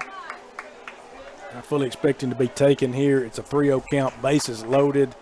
Take this pitch right here. Let's see, force him to throw a strike, put the pressure back on Landers here, and see if he can throw a strike or walk a run in. 3-0 pitch. That one called a strike. 3-1 now is the count. Stallnaker is the 11th batter of the inning here for the Indians. Yeah, it's got to be perfect. 3-1 count, got to be perfect right here. Again, still having trouble locating the strike zone at times. This one's got to be a perfect pitch, one that you can drive. So waiting the 3-1 offering from Landers. And that was it. And he missed it. Just missing that one. We'd love to have that one back, as now the count goes full at 3-2. You got to be ready on those 3-1 counts like that, Adam. If you're sitting there in that situation, you got two outs, you got a 3-1 count, you got to be ready. You know that's your pitch coming right there, or you're going to take it. It was his pitch. Be ready, hit it, swing at that, put a good swing on it, make good contact. And Stallnaker missed that one and just missed it, unable to do so. 3-2 pitch. This one popped up. Left fielder's going to go back, looking to the sun, and reel it in. And the Indians leave bases loaded, but they do put 5 on the board to take a 7-4 lead here. We'll take a break, hear a few words from our sponsors, and be back with more right after this. I wanna do it. That's what you do, but I just don't know which way to turn. I'm about to dance in my band.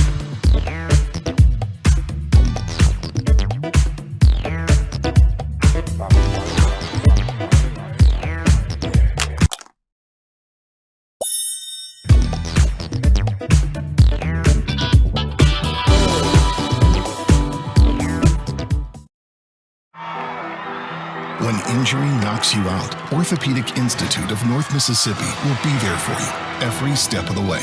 We are here to get you back in the game, back in motion, back to your life.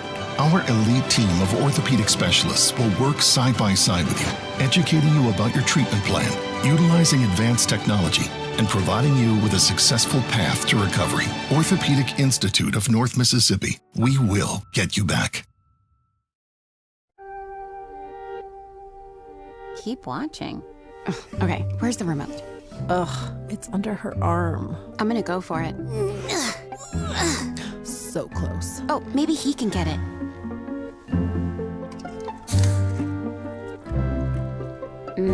Guess not. I mean, can you blame him? We're delicious. Delicious and sugar-free. Delicious and caffeine-free. Yep. Anyway, about that remote.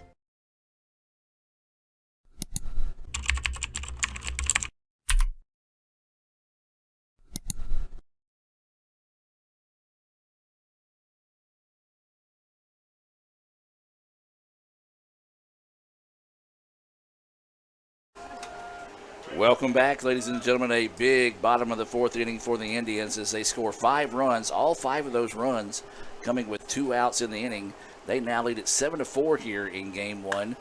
As this pitch popped up, lifted, and the right fielder going to go back, and gone. It was one of those you didn't know if it had it up, but the way the wind's blowing, actually the wind not blowing today, that one just snuck out of the ballpark. Yeah, he had enough lift on it and enough drive in that one, Adam, that it just kind of kept going and going. I saw McCarthy looking up, and, of course, he had to shield the sun there with his glove hand and able to do so. But that one just kept carrying, and it carried out in right field to Busby that hit that solo home run. To get the out there. So 7-5 now is the score after that solo home run to start the inning. That pitch across for a strike, 0-1 is the count. That was Busby with the home run. This is Swales now back at the plate as this one hit but fouled out. 0-2. No balls, 2 strikes is the count here as Dr. Boggs having to come to the rescue as more critters coming into the press box here. Well, we have a lot of people that want to join us. Yeah, I mean, they like us. They want to join us up here. So that was outside right there. Good pitch right there on the 0-2 count. So just had to get a little critter out. We did have some spray down here. I didn't want to spray that because I figured I'd spray it back in my face or something. So that was driven to center right there. That one's going to be caught. That should be a can of corn right there, Adam. And it is for out number 1. Nice job by Lipscomb to come back and get the next batter on a routine fly out to center field. 1 out now. And this will be Stavely coming to the plate. He did have a home run, a solo home run in his last at bat. He's 1 for 1 of the day with a walk, a run scored, and an RBI.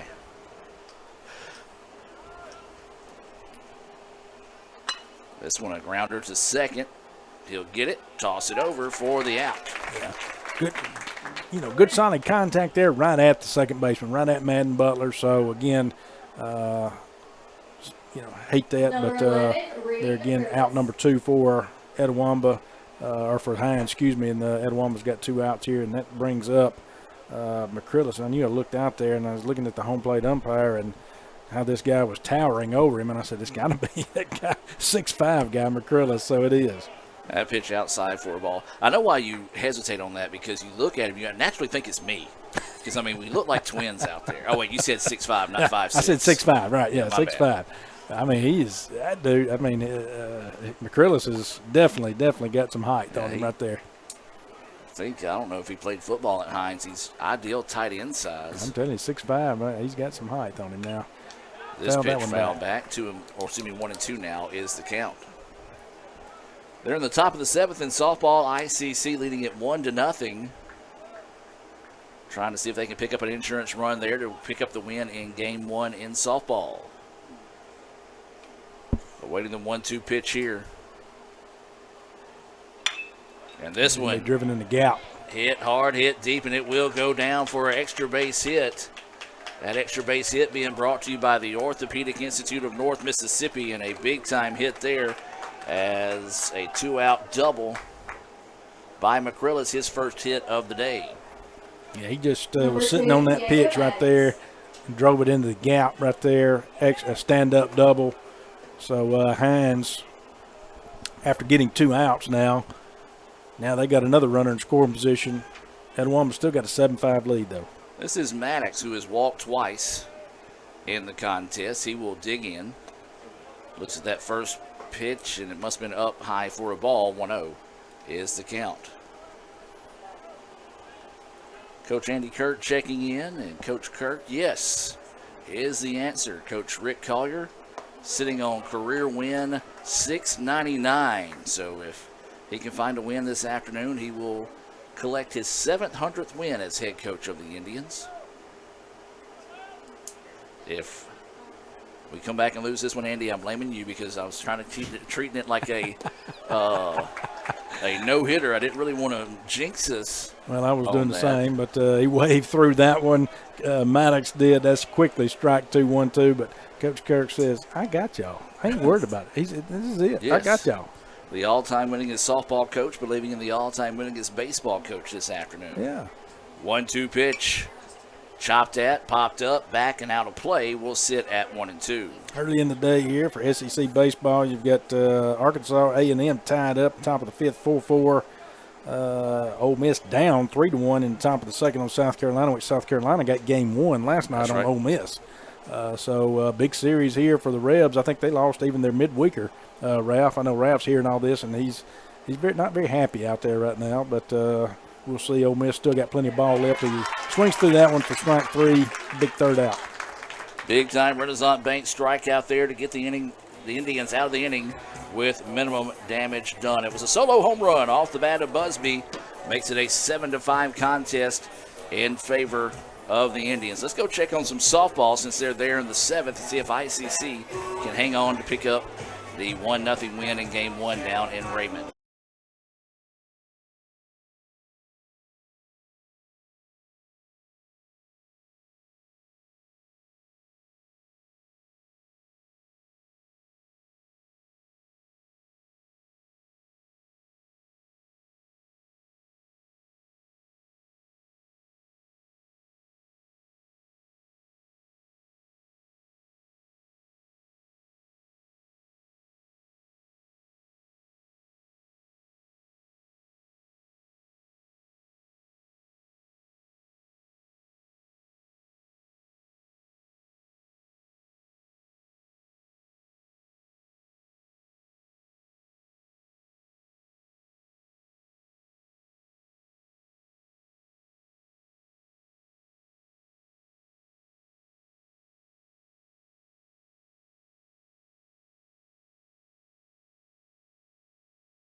Welcome back, ladies and gentlemen, as we are in the bottom of the fifth. I had that listed as a fourth. My apologies. Yeah, it's okay. It's not the first time I messed up. Won't be the last. We'll allow it today on this beautiful, beautiful day today. Good warm temperatures as Luke Wood swings on that first pitch, and Jude Treadaway fields it in foul territory with one hand and says, "Here." That's easy. I mean, I'm just going to chunk it back to you. But I'm still, I know I'm going to go back. Yep. Luke Wood, I'm crediting him with that last at bat when he walked. He got it down to a 3-2 count. There were 2 outs. And from there on, the rally started, and we went all the way back through Hank Stallnaker, and he got the 3rd out of the inning. So Luke back up, and Luke says, "Quit bragging on me because I just popped this one up."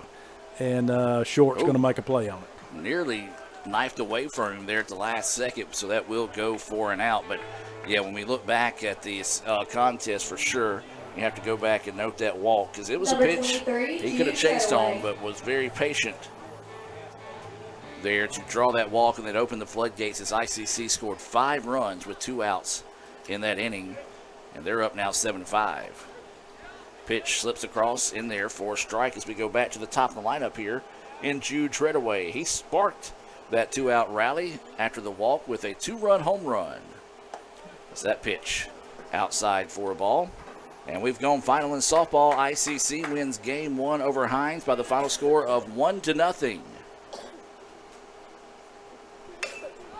As this pitch popped up, infield dancing around, third baseman will come in and make the play for out number 2. Talking about softball, Alyssa Cliff tossed a 1-hitter there in game 1 to pick up the win. And there was an error by Hinds that allowed ICC to score the 1 run. So a big win there for the softball team as they're trying to get some positioning going into postseason play. 2 quick outs now as this will be Ferris at the plate. Strike 1.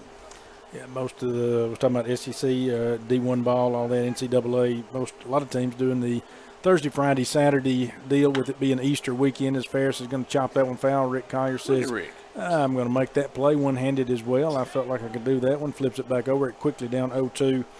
But like we mentioned, Ole Miss dropped the first game of that last night. Of course, tight one there. Vanderbilt beat Georgia last night. Southern Miss pulled out the big win, 8-1. Texas Auburn, big series right there. That one drifts high. It's going to be ball 1-1-2. 3-2 Texas win right there. A&M beat Arkansas last night 7-4. LSU Bama 11-6. LSU, the Tigers won that. Oklahoma whipped up on Missouri 17-4. That's going to be ball 2. So Notre Dame, not one of those that took the, nor Mississippi State, that took the Thursday, Friday, Saturday schedule. Looks like they're doing the normal Friday, Saturday, Sunday as Ferris swings through. No, that's going to foul back. So it'll be strike 2. Well, Notre Dame typically has luck on their side when they play on Easter. Robin Porter's going to get mad at me, but it's whenever the women won the national championship. Oh, yeah.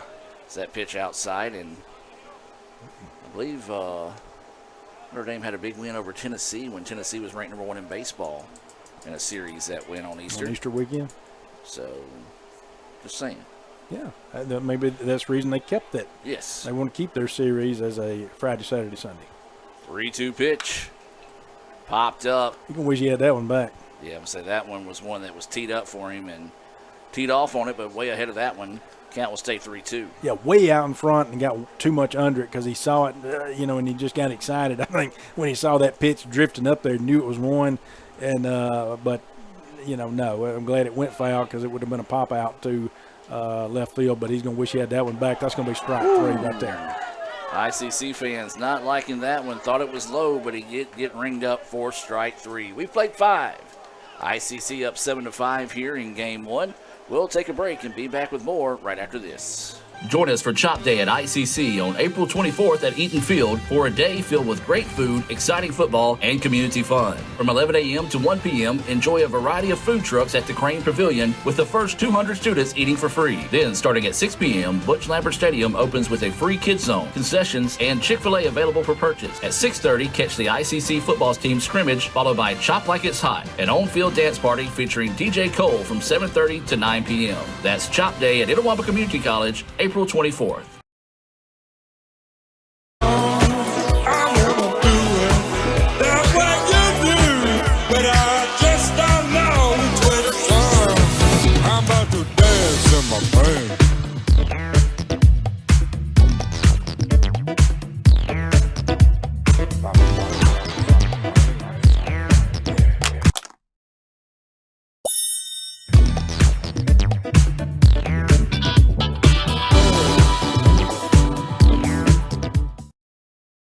Little Caesars get a large 2-topping pizza for only $5.99 when you order online. Wait, did I just say $5.99? Get out of here! This pizza's only $5.99? No way! This is $5.99? You're joshing me. You're saying this pizza perfection is only $5.99? Oh, you're crazy for this. Hey, pirate, get your hook off my $5.99 pizza! Choose a large 2-topping pizza for the unbelievable price of $5.99 when you order online. Only $5.99? What? Pizza.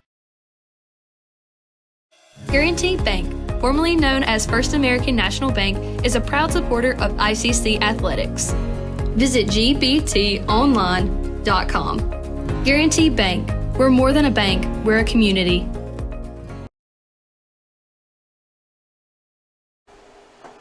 Welcome back, ladies and gentlemen, as we head now to the top of the 6th inning. This one's scheduled for 9 here in Game 1 since it is conference play. Brad, how would you like a little trivia presented by Coach Andy Kirk? A little did you know action. Do it.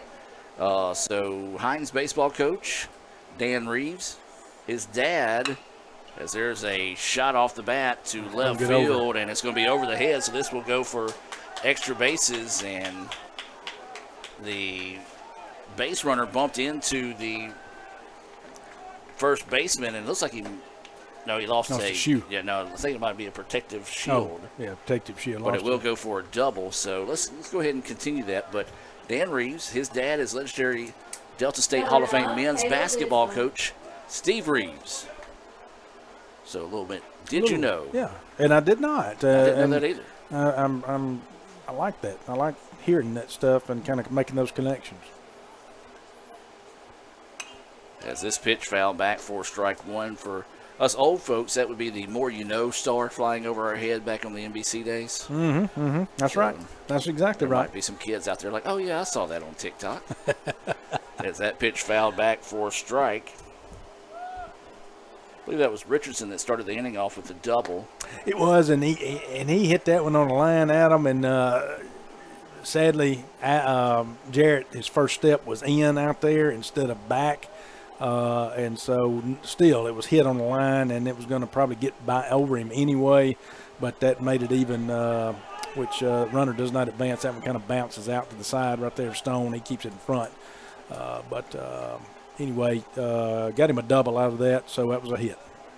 I believe the count's 2-1. Yes, 2-1 the umpire shows there. 2 balls, 1 strike, as this is Lipscomb at the plate. That pitch was a little bit too much on at that time. Nice low and out of play. 3-1 now is the count. Mound visit. We'll have a mound visit here as we'll take a quick break and be back with more right after this on the ICC Sports Network. When I think of ICC, I think about home. The moment I stepped on campus, I knew it was a perfect fit. It helped me find my true self. It has opened doors for me that I didn't even know existed. Everyone here wants you to succeed. I was able to get involved here and make a real difference. I've met my closest friends here. There's something for everyone to be involved with. I've gained skills to succeed in the workforce. It's been the best experience. It's the Fast Break Sports Show that starts your day.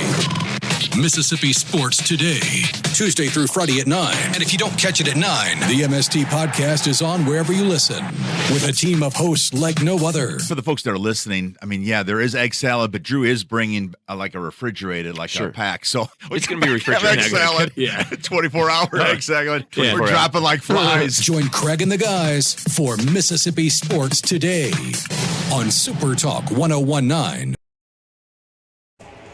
Welcome back. A long conversation there, but no change. As ICC up 7-5 here in the top of the sixth. Lipscomb at the plate. He singled, but was erased on a double play in the fourth. He's working with a 3-1 count and a runner on second after a double by Richardson to start the inning. 3-1 pitch, foul back, out of play. Now the count will go full. Yeah, battle back on that to run that count to full, and it's, as we mentioned, the Lipscomb versus Lipscomb battle again. Caleb, the guy at the plate, won the first battle with a single. We'll see if Will can battle back and win the second one. 3-2 pitch.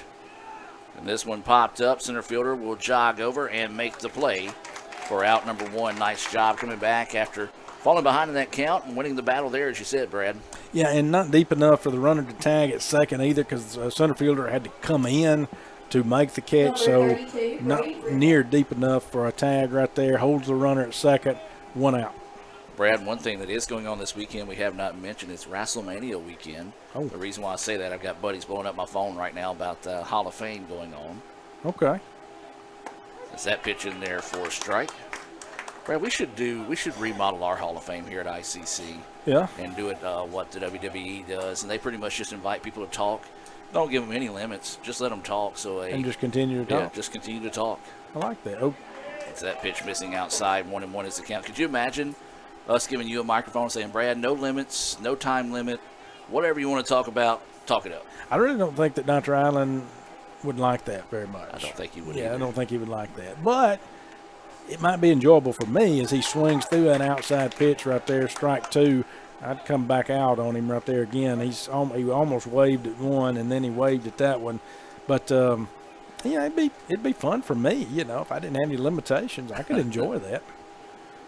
We do apologize if the stream's getting a little choppy on you right now, so we're having some internet issues. 1-2 pitch is popped up, and it's going to go left field. Left fielder will jog in and make it for out number two. Yeah, not as far off the plate, as far off the middle of the plate as I was hoping he'd be on that pitch, but still got the pop up and got the second out of the inning there. Will Lipscomb did, so good job there. So far, the leadoff double has not come back to halt at this point. Still got one more out left, and to Corey Clowers. Clowers stands in, takes that first pitch for strike one. 0-1 is the count here to Clowers. He is 0 for 2 on the day with a walk. He grounded out to first, and he grounded out on a great play to end the fourth by the pitcher for ICC, and a big swing and a miss. 0-2 now is the count. Go back out with it. So 0-2 is the count. Runner at second with 2 outs. Lipscomb trying to get out of this semi-jam here, if you will. Grounder, third baseman finds it, scoops it up, throws over in time for the out, and ICC will get out of the inning with no damage done. We'll head to the bottom of the sixth. ICC leading it 7-5. Back with more right after this. Kirk Herbstreit is a man of many talents. Not only an athlete and a sportscaster, but also a skilled swordsman, a master chef. Needs more lavender. A wonder at word games. 2 tries, every time. But his true talent lies in the art of banking. With Renaissance Bank's great products, rewards, and easy-to-use online tools, every transaction is a masterpiece. You might refer to Kirk as a Renaissance man. But I call myself a Renaissance man. When injury knocks you out, Orthopedic Institute of North Mississippi will be there for you every step of the way. We are here to get you back in the game, back in motion, back to your life. Our elite team of orthopedic specialists will work side by side with you, educating you about your treatment plan, utilizing advanced technology and providing you with a successful path to recovery. Orthopedic Institute of North Mississippi. We will get you back. They say Diet Coke is a mom's drink. Well, you copied her jeans, her spin, her shoes, her scrunchie, and whether you realize it or not, her music. Now, copy her drink. Drink what your mama gave you. Hey, honey, could you help me with this? Today tastes like staying in. And it never tasted this good.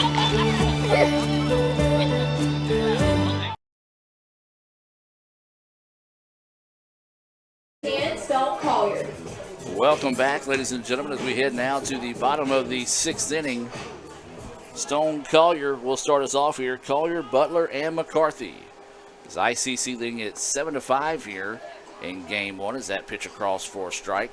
Indians would love to find some insurance runs here, Brad, in the bottom of the 6th. Yeah, definitely. You still want to. I mean, Hinds is.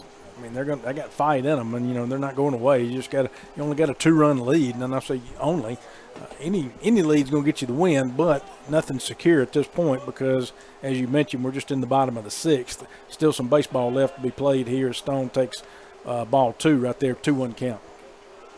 Collier singled and scored a run. He's 2 for 3 on the day with a couple of singles on the afternoon.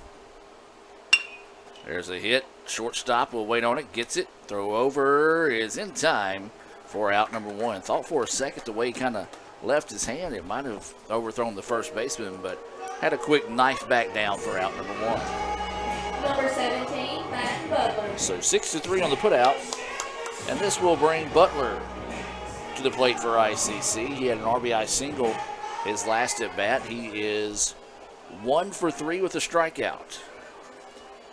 So he will dig in here.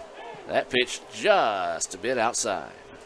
Yeah, the release on that one was not anywhere where it needed to be, and so kind of got away from Landers there and did not hit him, but came close. That's going to be ball 2, so it comes back on the inside right there too. So 2-0 count. We apologize for the technical difficulties there, as it looks like everything is maybe sorted themselves here now.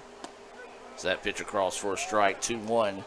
It was a ground out by Collier to start the inning. This is now Madden Butler at the plate here for ICC. Big, healthy swing and a miss there. Yeah, on that breaking pitch out there, just his eyes lighted up big on that one. Ran that count to 2-2, unable to get a hold of it.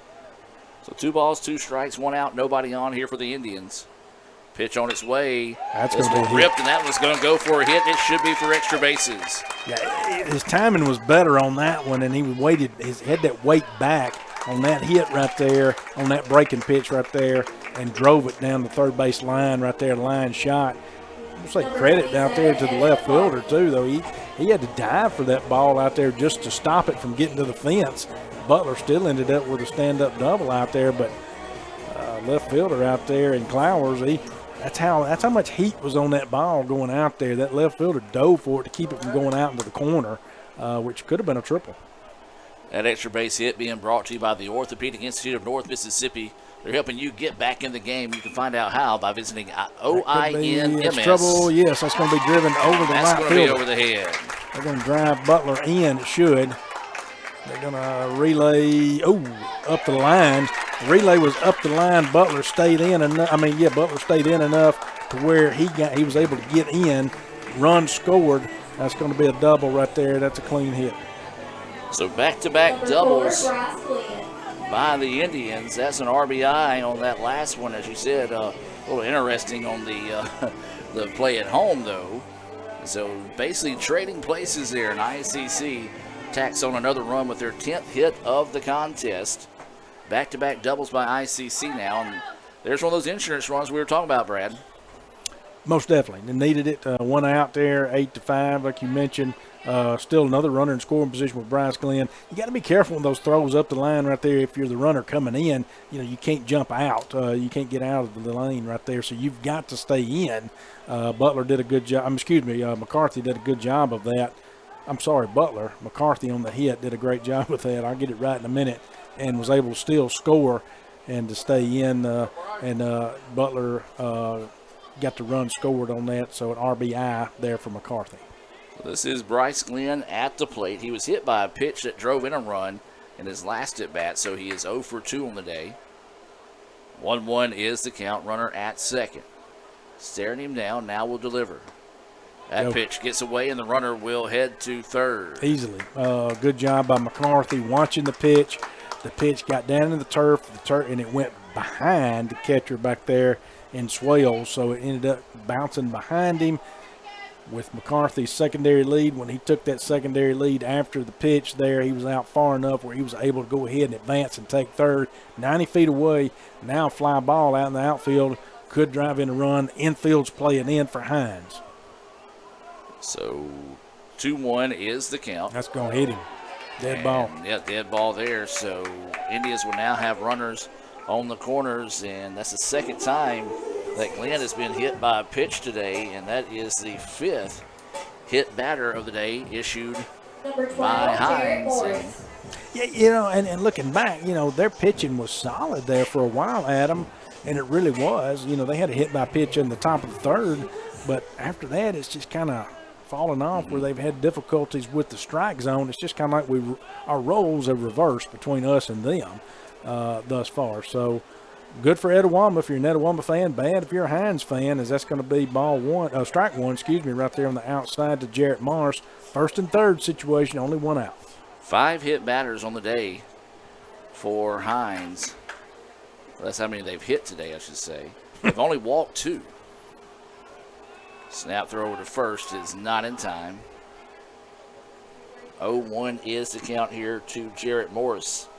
He had an RBI single in his last at bat. He is 1 for 3 with that RBI single and a strikeout. 0-1 is the count. That pitch outside for a ball. 1-1 now is the count. Breaking pitch, didn't catch the corner, any part of the plate right there. Outside, good eye by Jarrett Morris. Again, as I continue to say, be patient up there. Don't give this pitcher anything, Landers anything right now. Sometimes he's having trouble with the zone, although he did swing through that, and that was a strike right there. Swung through that one, unable to make contact, 1-2 count. Just don't give him anything. There is one out. Runners on the corners here for the Indians. They've put more on the board here in the bottom of the 6th. Would love to get that merry-go-round spinning here to pick up some more insurance runs. 1-2 pitch on its way. That one missing low. 2-2 now is the count. Out of the zone there. Good eye up there by Morris. Again, not giving him anything right there, not helping him out by swinging at a pitch that was outside of the zone. Good job right there. So now the count goes 2-2. Still one out, runners on the corners. Toss over to first. And again, we saw the Indians do that a few times with a runner on third. Got to be really careful in that situation that you don't put one in the outfield and let another run scamper home. Well, don't lull to sleep over here if you're McCarthy either. Sometimes they'll do a fake, whatever. You can start doing the ball's in the turf. That's going to be up the line right there. McCarthy's not going to be able to advance. Right, smart by McCarthy, but smart too on the part of Glenn to go ahead and advance over to second. Now you got 2 in scoring position with only 1 out. Again, you're just looking at Morris here with a full count. Hey, we'll take a walk. Yep. With a 1 out here. Of course, they're going to come in. They're playing in. But we'll take something over the head of the shortstop. Well, yeah, that's exactly right. We'll take a deep fly ball right now because it should drive in a sack run. So 3-2 is the count. Breaking that's pitch. Be a hit. And that's going to be a flare out to right field. That's going to score the run. Yeah, and he's leaving that breaking pitch out right there. That's a hit. And he's leaving that breaking pitch up on that outer part of the plate. Morris, excellent job taking that pitch where it needed to be going. It was a breaking ball up there, up in the zone. Drove it as a line shot over the second baseman, out to right field out there. That's a hit and a single. So an RBI. Yep. Adds another RBI to it. We're going to have a slow stroll to the mound here. We'll take a timeout and be back with more right after this. Guaranty Bank, formerly known as First American National Bank, is a proud supporter of ICC athletics. Visit gbtonline.com. Guaranty Bank. We're more than a bank, we're a community. Kirk Herbstreit is a man of many talents. Not only an athlete and a sportscaster, but also an expert cartographer. an amateur alchemist, a surprisingly gifted poet. What rhymes with encroachment? But his true talent lies in the art of banking. With Renaissance Bank's great products, rewards, and easy-to-use online tools, every transaction is a masterpiece. You might refer to Kirk as a Renaissance man. But I call myself a Renaissance man. Welcome back, ladies and gentlemen. No change made there after that quick visit to the mound. ICC with runners on the corners here, 1 out. They've scored 2 so far. Again, would love to continue to build on this 9-5 lead here in the bottom of the 6th to pick up some insurance runs here in game 1 over Hinds. That pitch outside for a ball. This is Stallnaker at the plate. He's been hit by a pitch, struck out, and then flew out to left to end the 4th. Yeah, still got runners at first and third here. Another opportunity here, definitely RBI opportunity here for your Stallnaker. So waiting the 1-0 pitch. Stallnaker fouls it back. 1-1 now is the count.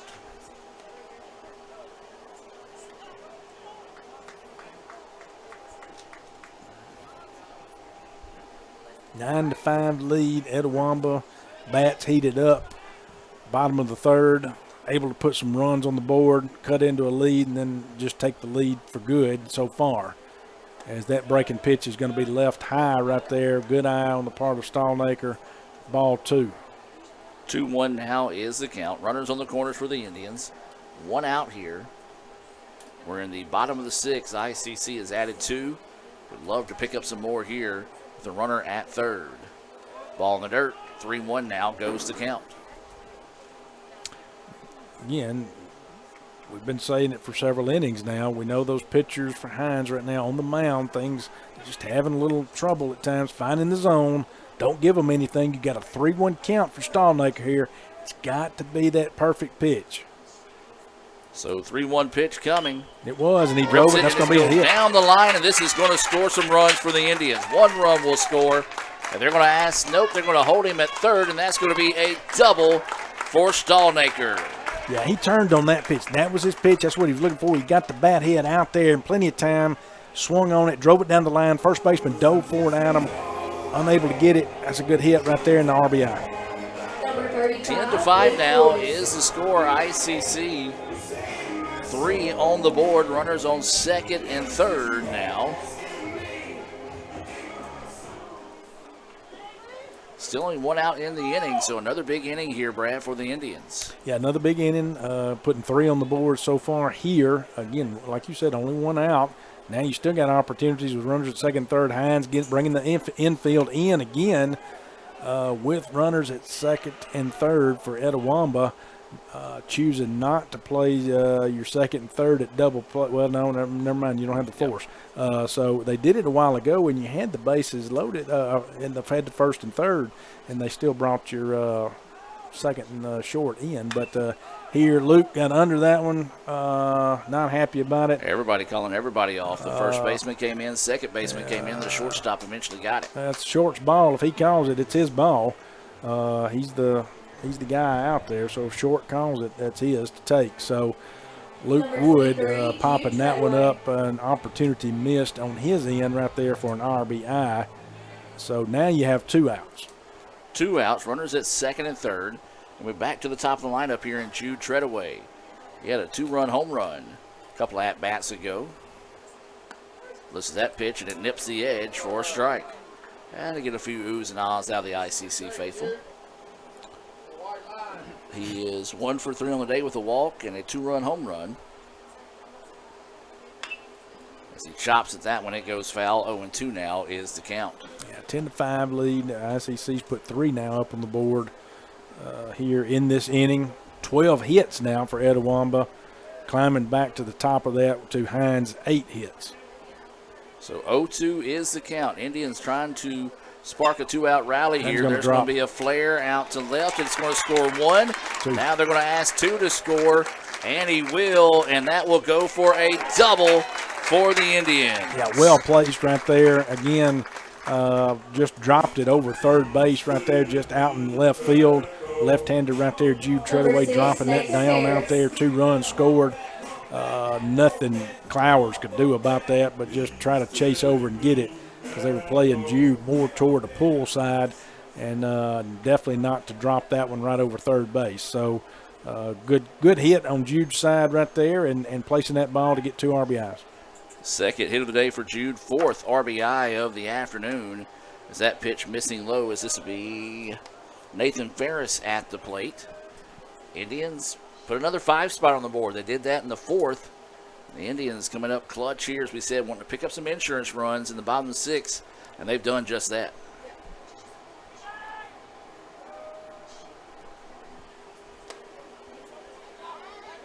And it hits him. So now the Indians will have runners.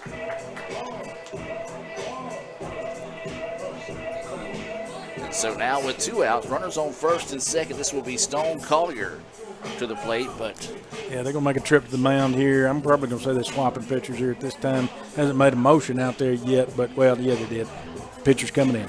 Let's go check out some softballs. They're starting game 2 down in Raymond. Back right after this. Nichols.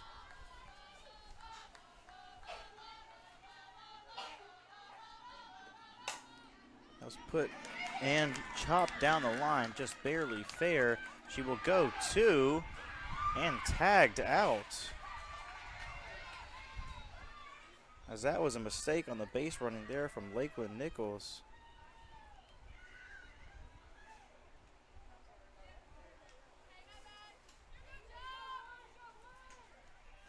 Now batting number 1, Jory McKnight.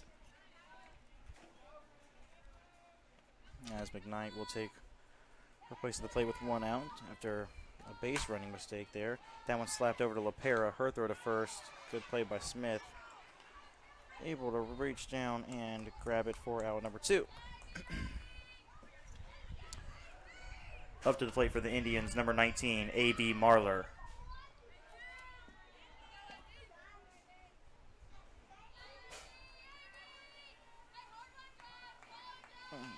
Marler with a hit last game. One of very few, so seemed memorable. And she fouls the first one off for strike 1.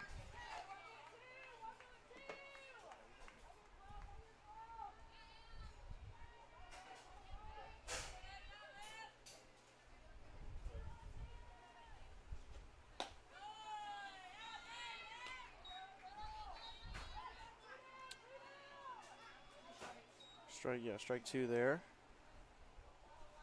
for Marler. That one way up.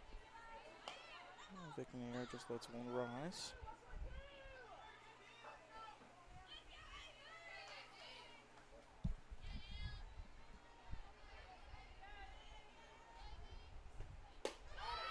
And that will be strike 3, first strikeout. Welcome back, ladies and gentlemen. New pitcher in the game here as we have a Guaranteed Bank call to the bullpen. Dr. Boggs, tell us about the new batter. Looks like we got Cade Fairley up. He's a right-hander. Another one out of Vicksburg, Mississippi, Warren Central High School. Cade coming into today. He does have 2 appearances on the year. 1 2/3 innings pitched, giving up 3 hits, 5 runs, 4 walks, and 1 K. And so it'll be Stone Collier who greets him to the contest. Stone is 1 for 3 on the day with a single and a run scored. He also had a sacrifice fly to drive in a run.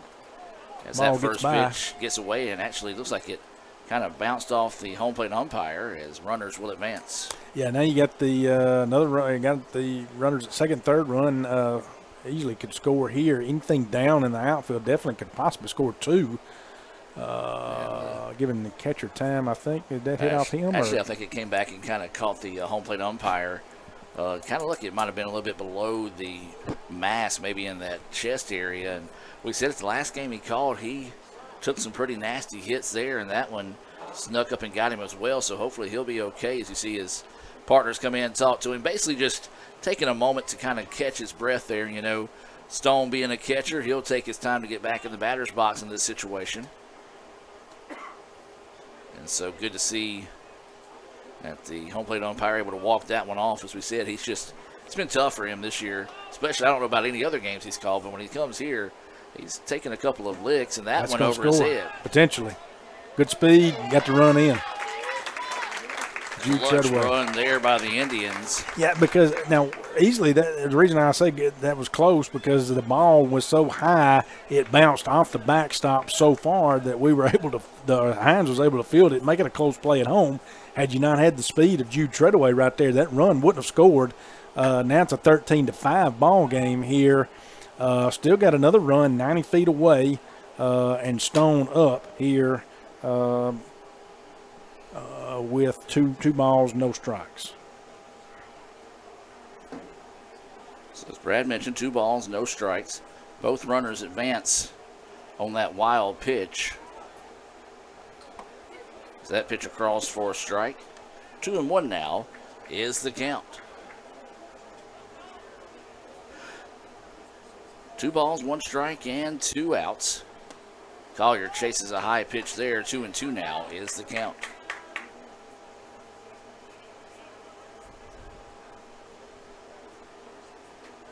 So Collier will dig in with a runner at third.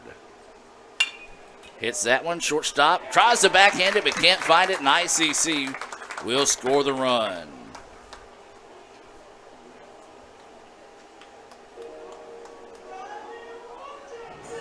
One of those that... Number 17, Matt Butler. We'll have to wait and see. I'm going to call it a hit because it was hit sharply. The shortstop late to react to it. So we'll call it a hit for now. Of course, these stats always unofficial on the day. As that pitch across for a strike. As this is Butler at the plate. He had a double and scored a run in this inning, actually. Third time today, I believe the Indians have batted around. There's one to the shortstop. Grabs it, throws across his body in time for the out, but the Indians do put 7 runs on the board. They lead at 14-5.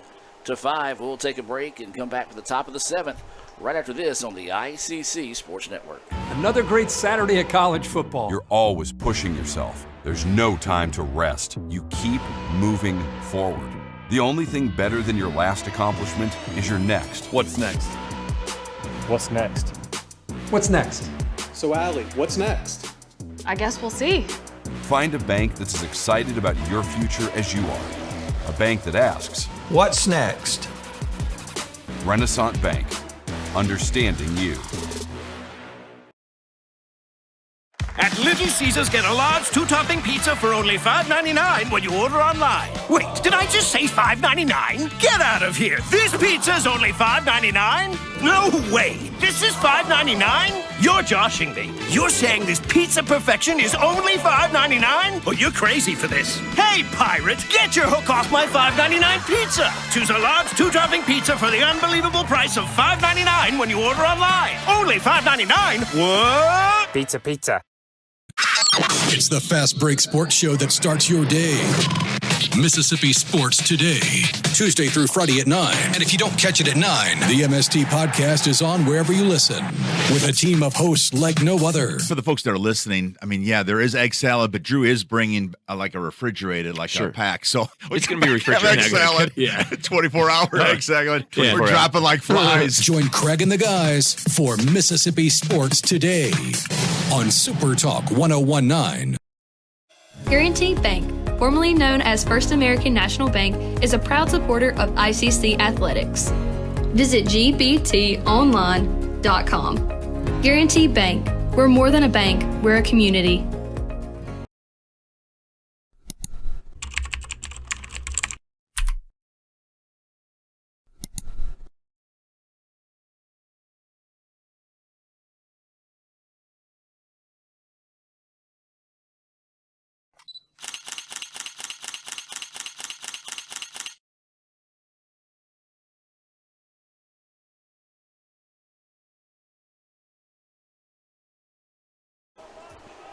Welcome back, ladies and gentlemen. We head now to the top of the 7th inning.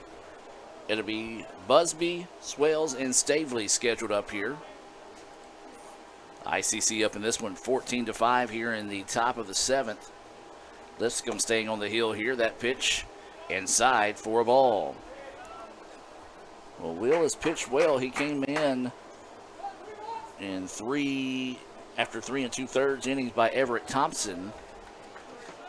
Thompson had no decision in this situation right now, and if things stand the way they are, Lipscomb is in line to pick up the win here for the Indians. So that pitch missing, 2-0 is the count. Big swing and a miss there, and now it goes 2-1. Yeah, and you got Busby up, and he homered his last at bat. I'm sure you probably said that. I was looking at something else here. I apologize. I'm late to the game sometimes. I actually did not say that, so there you go. So he did. He hit a long ball his last at bat, so you kind of got to be aware of that. But 3-1 count here. Looks like the Indians are going to send somebody down to the bullpen here as swing through that one, strike 2, full count. They don't want. The Indians would love to take this in 7, Adam. Yeah, is where we're going with it. You know, and could possibly happen here. Not saying it will, could. And so that's what they're battling to do right here and make early work of this here on Easter weekend as that one's fouled back, staying alive, 3-2 count. Yeah, I believe that was Scott Green that hit it down to the bullpen for the Indians to get loose just in case. That's the 3-2 pitch coming. That one high, and it walked him. Yeah, lost him right there. Don't want much of that to happen right there. Again, they can climb back in. Yeah, it's a 14-5 game. You say, well, Brad, what are you worried about? You got a 9-run lead. Yes, but again, where I'm going with is ICC would love to take it in early innings here and not go 9 in this one. Go ahead and flip the script. That was the first walk issued in 13 batters by the Indians, and that pitch missing high for a ball. 1-0 is the count. This is the catcher Swales coming to the plate. He singled and drove in a run in his first at bat. Since then, flew out to right, flew out to center.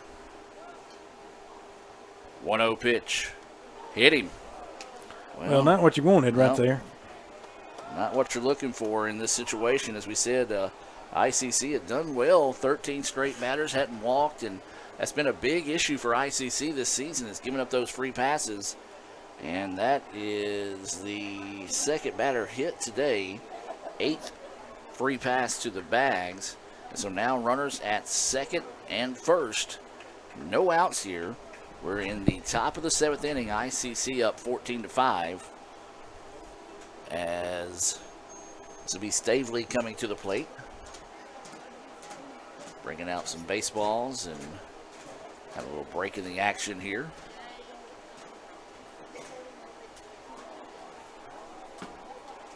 Got to be careful. Stavely had a home run back in the 3rd inning. He is 1 for 2 with the walk and that home run. Runners on first and second. Stavely will dig in here. Takes a healthy swing at that one, fouls it back for strike 1. Yeah, up early, 0-1 count right there. Good job. I think Stone's kind of taking a little time for the umpire back there. He may have. I think that one kind of fouled off his shin there. I think it kind of fouled off of him a little bit. Stone's kind of helping him out a little bit there to kind of feel. You know, of course, I'm sure he's still dealing with the last one. He kind of had to walk off a little bit too. So 0-1 count. This one hit could hard. Be double play ball. Shortstop's going to go ahead and get the force out at third. Smart play there. Yeah. Go ahead and get that force out. Yeah, get the force out. That'd be one of those, if you felt like you could field it cleanly, and this is Brad's opinion, coaching's going to tell you one way or another. Mm-hmm. You got a 14-5 lead. Brad's opinion is going to say if you can field it cleanly and if you feel like you can get the double play, go ahead and flip it, eat that run at third, let that run go ahead and the lead run get the third, then you got the 2 outs. People may not agree with me on that, but that's what I would say. That one's going to be popped up right there in left. Too shallow for anybody to tag. Left fielder comes in and makes the play. You got 2 outs. They got him. Got him with the Little Caesars double play. As he was lazy getting back there. So 7-4. And I believe that will do it. Yes, it will. As ICC will double check. The umpires are not leaving the field yet. And then somebody just got ran. Somebody from Hinds. And so it looks like it is not. I thought it was 8 after 7.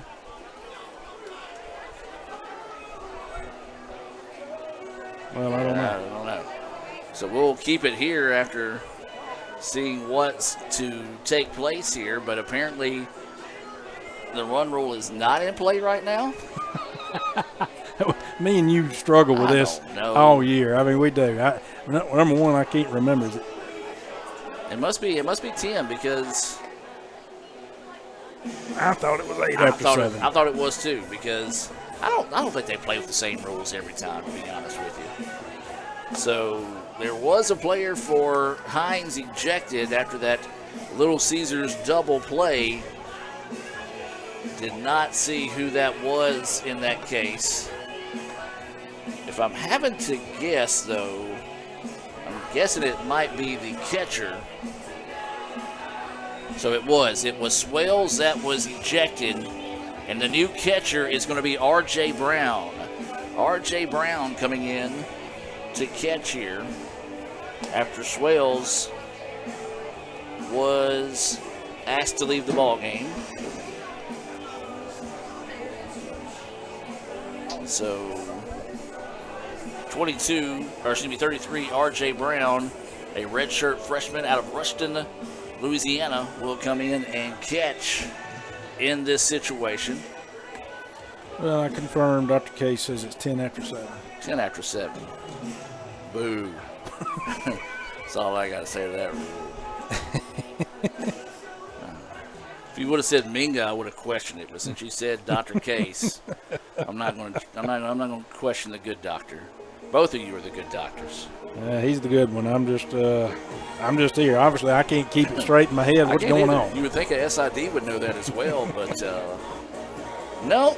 But here's the thing: the Indians can still invoke that run rule with a run here in the bottom of the 7th inning, as it will be Evan McCarthy to start us off here.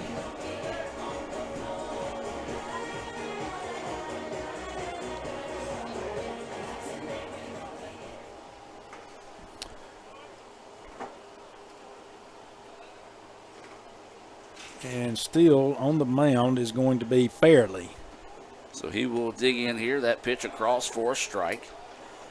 As it will be McCarthy, Glenn, and Morris scheduled up here for ICC in the bottom of the 7th inning. Big swing. Big swing and a miss there. 0-2 now is the count. That fastball kind of up a little bit right there. McCarthy going after it. Kind of got big in his eyes there. And didn't go after that. Didn't chase that outside fastball. 1-2 count. So the count does go 1-2, as Brad mentioned. McCarthy at the plate. That's high. That pitch just a bit high. Evens the count up out at 2-2. Yeah, 2-2 count right there. Good job by McCarthy to bring it back right there to even after quickly being down 0-2. Yeah, he took a healthy chop at that previous pitch. Now waiting the 2-2 and off speed ahead of that one. And McCarthy goes down chasing that one for strike 3, a Renaissance Bank strikeout. Renaissance Bank, they are the bank that understands you. You can find out why by visiting RenaissanceBank.com. So with one away now, this will bring Bryce Glenn to the plate. His last 2 trips, well, he's been hit by a pitch. Is that pitch missing outside for a ball? He is officially 0 for 2 on the day, reached on a fielder's choice in the 2nd, and flew out to right to end the 3rd.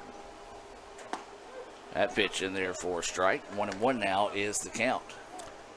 Yeah, Fairley working pretty quickly here. And, working with purpose. Yeah, he's working with purpose and working quickly and feeling pretty confident. Brought that breaking pitch in there for strike 2. I don't know what happened in the dugout, if he took a shot of Powerade or what, but, man, I tell you what, he's come back out and look like a different pitcher here, as that one's going to be popped straight up. Short's going to probably take that one again and does, and gets the out quickly, 2 outs. That one is another one that kind of just got over his head for a second and does go for out number 2, and a nice job referencing a sponsor, Powerade, a Coke product. Coach Ball would be proud, because she used to. I used to drink the other brand, and anytime I'd come to a ball game, especially if one I was calling for a basketball game, I had it sitting on my table. She would just walk over, grab it, and replace it with a Powerade. As there's a pitch on the outer edge called a ball. Yeah. As this good eye on Jarrett Morris. Morris has been red hot. 2 singles and drove in a run. on each one of those in his last at bat. He's also scored a run. As that pitch a little low, gets away, nobody on base to worry about there. 1-1 now is the count. So I think we're going back. If Swales was tossed, of course, he'll have to sit out game 2. Yep. As well. So the 1-1 pitch. Outside ball 2. 2-1 now is the count. Good eye out there by Morris. Again, being patient. Trying to find, like you said, that third hit in a row here.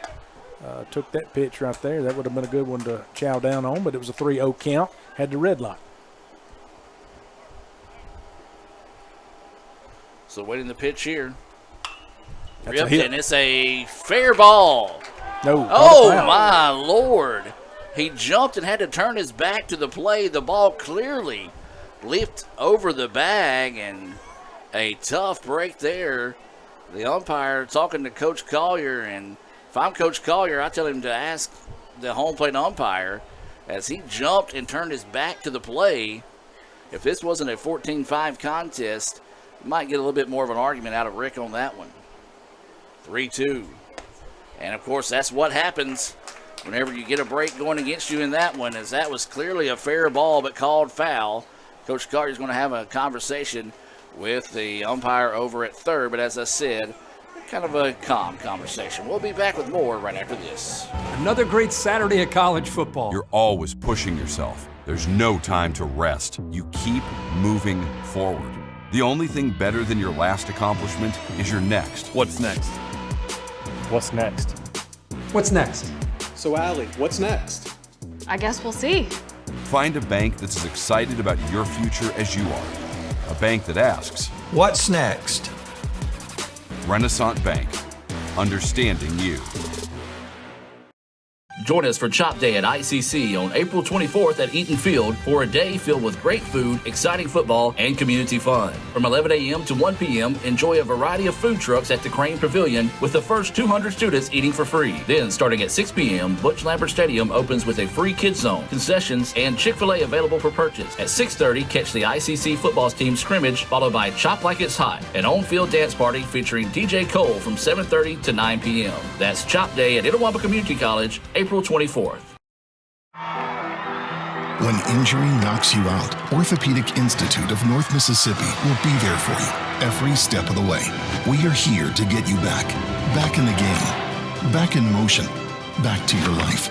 Our elite team of orthopedic specialists will work side by side with you, educating you about your treatment plan, utilizing advanced technology, and providing you with a successful path to recovery. Orthopedic Institute of North Mississippi. We will get you back.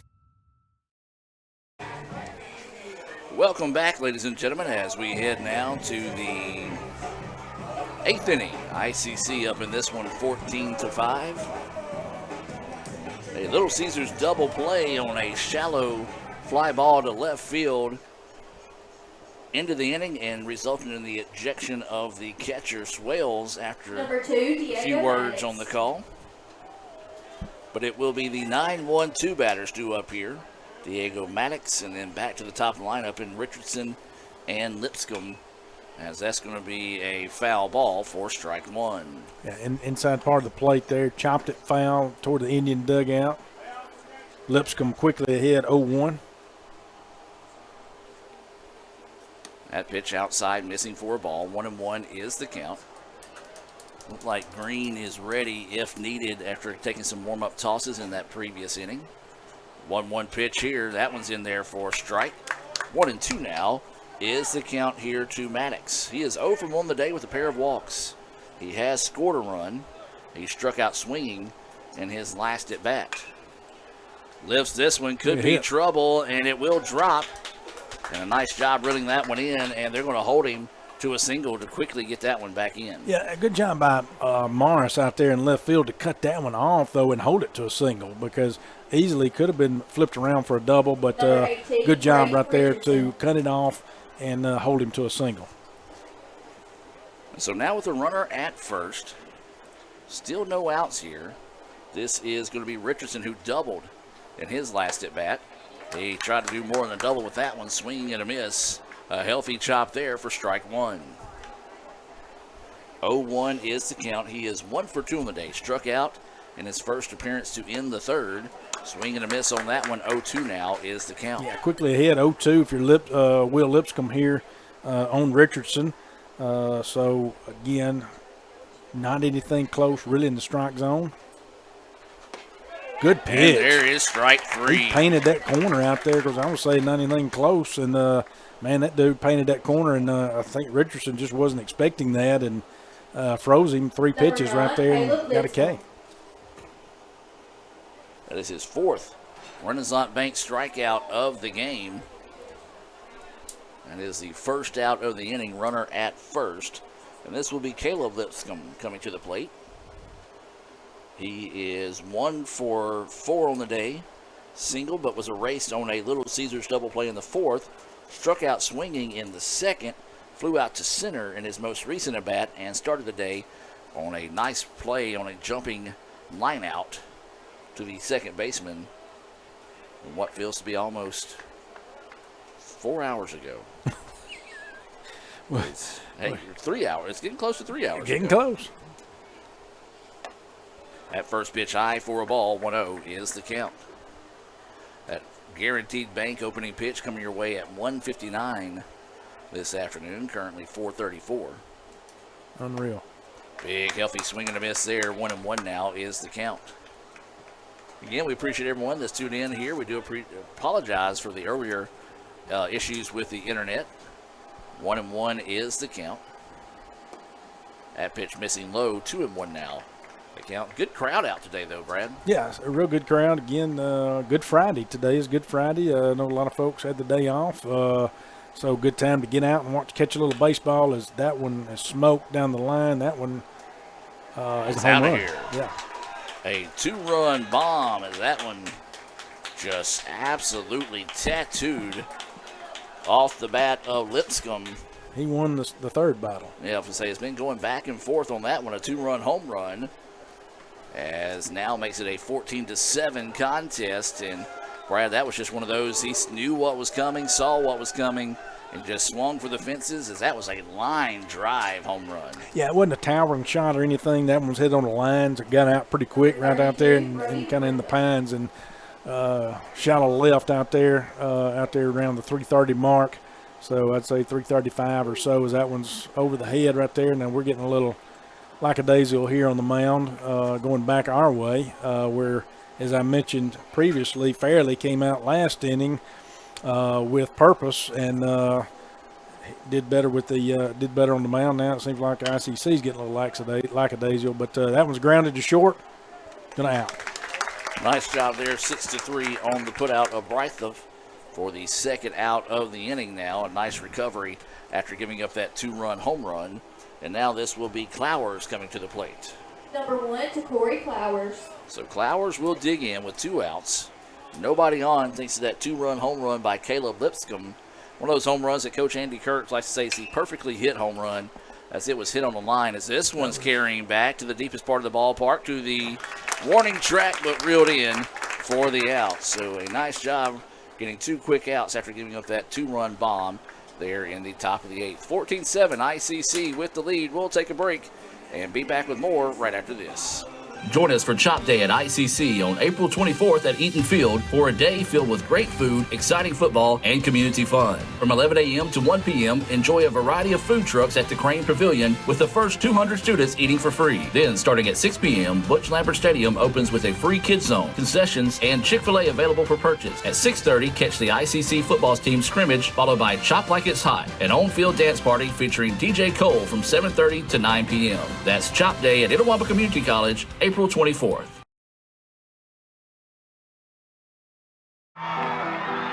When injury knocks you out, Orthopedic Institute of North Mississippi will be there for you every step of the way. We are here to get you back in the game, back in motion, back to your life. Our elite team of orthopedic specialists will work side by side with you, educating you about your treatment plan, utilizing advanced technology, and providing you with a successful path to recovery. Orthopedic Institute of North Mississippi. We will get you back.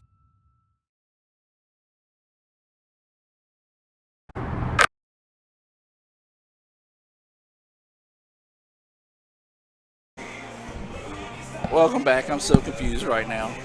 Dr. Boggs is yelling orders at me. Dr. Allen comes running in saying, what's going on? And Cameron's over there yelling at me, He came too. in like kind of like Kramer. He did. He did. So kind of like Kramer. yeah. I don't really know what's going on right now. Raphael's camera, I think, is fallen. Raphael, there he is. Yeah, he's with us. He's still out there. So madness here in the bottom of the 8th. ICC up in this one 14-7. As we said, could be a special win here. As what we'll do is, once the game goes final, we'll have a short break. I'll take over the PA system, let everybody say, hey, we'll have a special presentation coming up. We'll let family and everyone gather with Rick, as Rick is going for his 700th career win here as head coach at ICC. So we do invite you to stay tuned if that happens here in game 1, because here's the thing. This is MACCCC baseball, and if something crazy can happen, it's going to happen in this league. Always. It generally does, and we saw that in our last series that you and I called against East Mississippi, Adam. We did. So that's the good thing about MACCC sports, though. MACCCCCCCC sports. C's there. Yeah, that though is there's so much good competition all the way around the state. As that's going to be ball 2 right there to Stallnaker. That you never can tell. There's always good competition. We're battling, head to head in any of our sports, and so it makes it good fan type sports for them to get out and watch. So again, there's going to be a game 2. Come out and watch game 2, or still can catch the end of game 1. 3-0 is the count now, and that's going to be a leadoff walk to Stallnaker. Now, Brad, I've got to say this. I've heard a lot of crazy excuses for people not to do stuff. Yeah. Dr. Allen claims he was taking prom photos with Molly Ann, but Molly Ann is 8. Molly Ann is 8. She is not old enough to go to the prom, Dr. Allen. She is, oh man, a junior in high school. The good thing is, from what I've been told, I got a haircut yesterday, and of course, it's Easter weekend. The ball gets by, and that's going to get Stallnaker out to second. And so also there's prom appointments made in those haircut places. And I found out, to Dr. Allen's credit, the prom is just right up the hill from where he lives, so he can probably keep an eye on it from his front porch. I have to go work it. Oh, he's got to go work it. So So that first pitch high for a ball. 1-0 is the count. Luke Squares trying to move the runner up. Again, no outs. Runners at second. A Renaissance Bank scoreboard update. They're in the top of the 3rd in game 2 in softball. ICC up 2-0 over Hinds, trying to go for the sweep, and the Indians would be a big sweep if they can get one, as the bunt's laid down perfectly there. Only one play, and they do get it over, as the second baseman a little hesitant getting over there in time. That sacrifice bunt being brought to you by the ICC Wesley Foundation, reminding you of the ultimate sacrifice paid for our sins here on this Easter holiday weekend. Number 23, and so Jude now with Treadaway. 1 out, the Indians will have a runner at 3rd, and Jude Treadaway coming to the plate.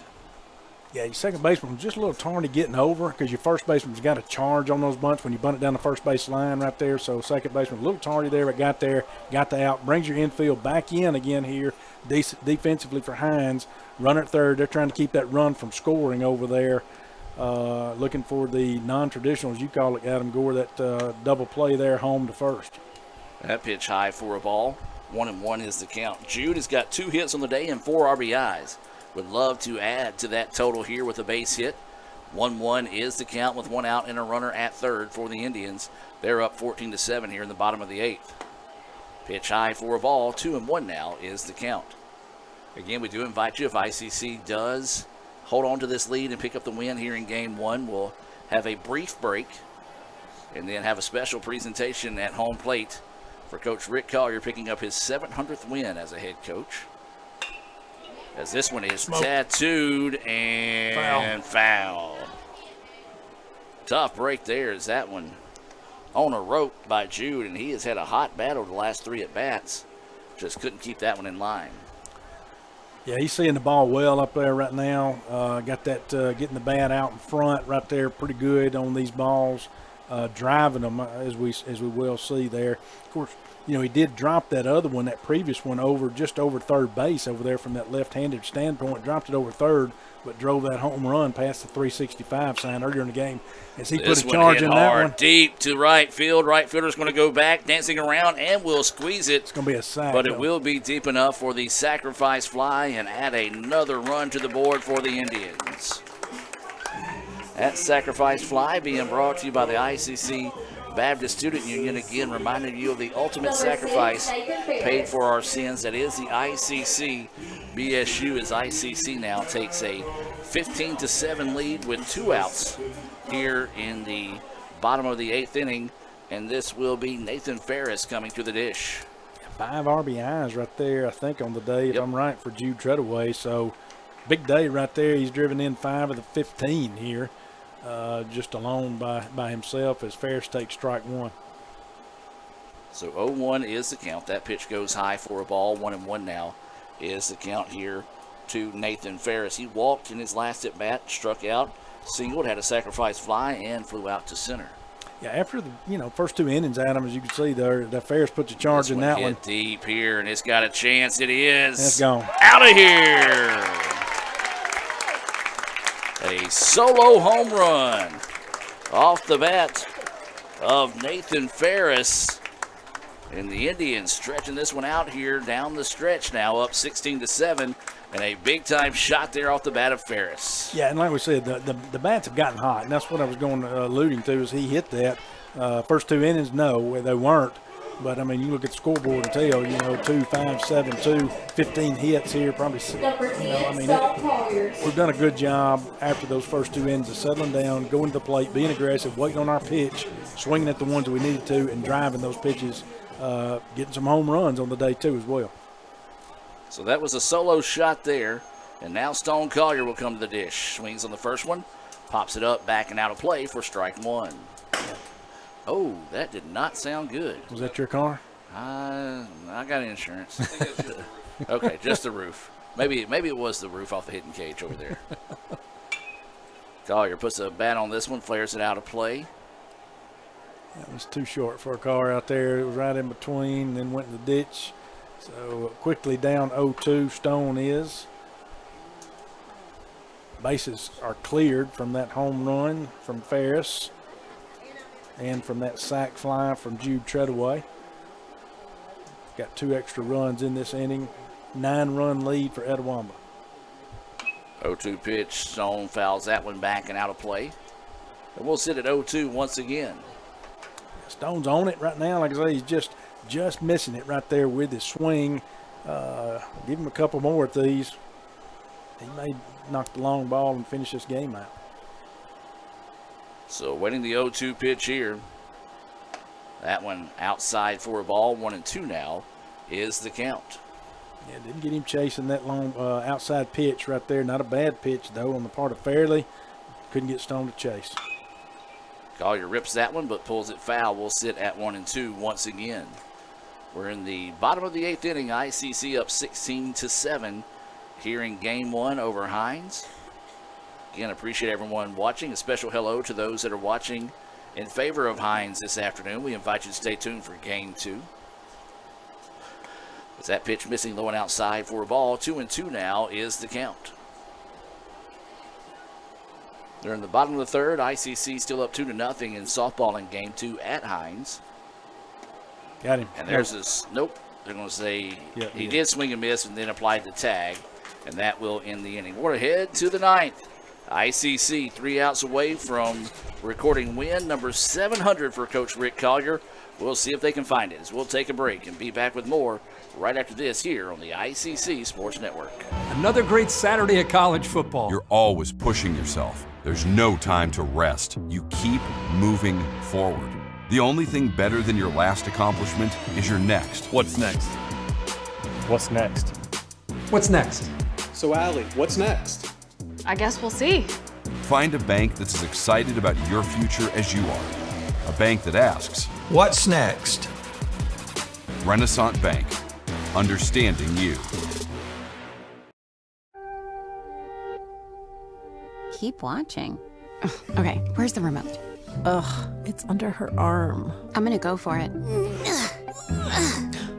close. Oh, maybe he can get it.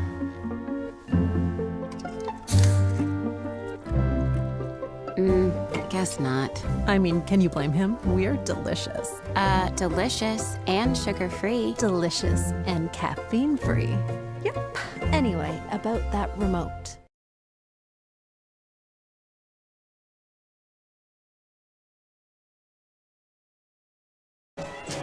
Welcome back. We've got a call to the bullpen here for the Indians. Brad, tell us about the new pitchers. This call to the bullpen being brought to you by Guaranteed Bank in Fulton. Integrity, trust, and a personal touch for all your banking needs. That's Guaranteed Bank, member FDIC.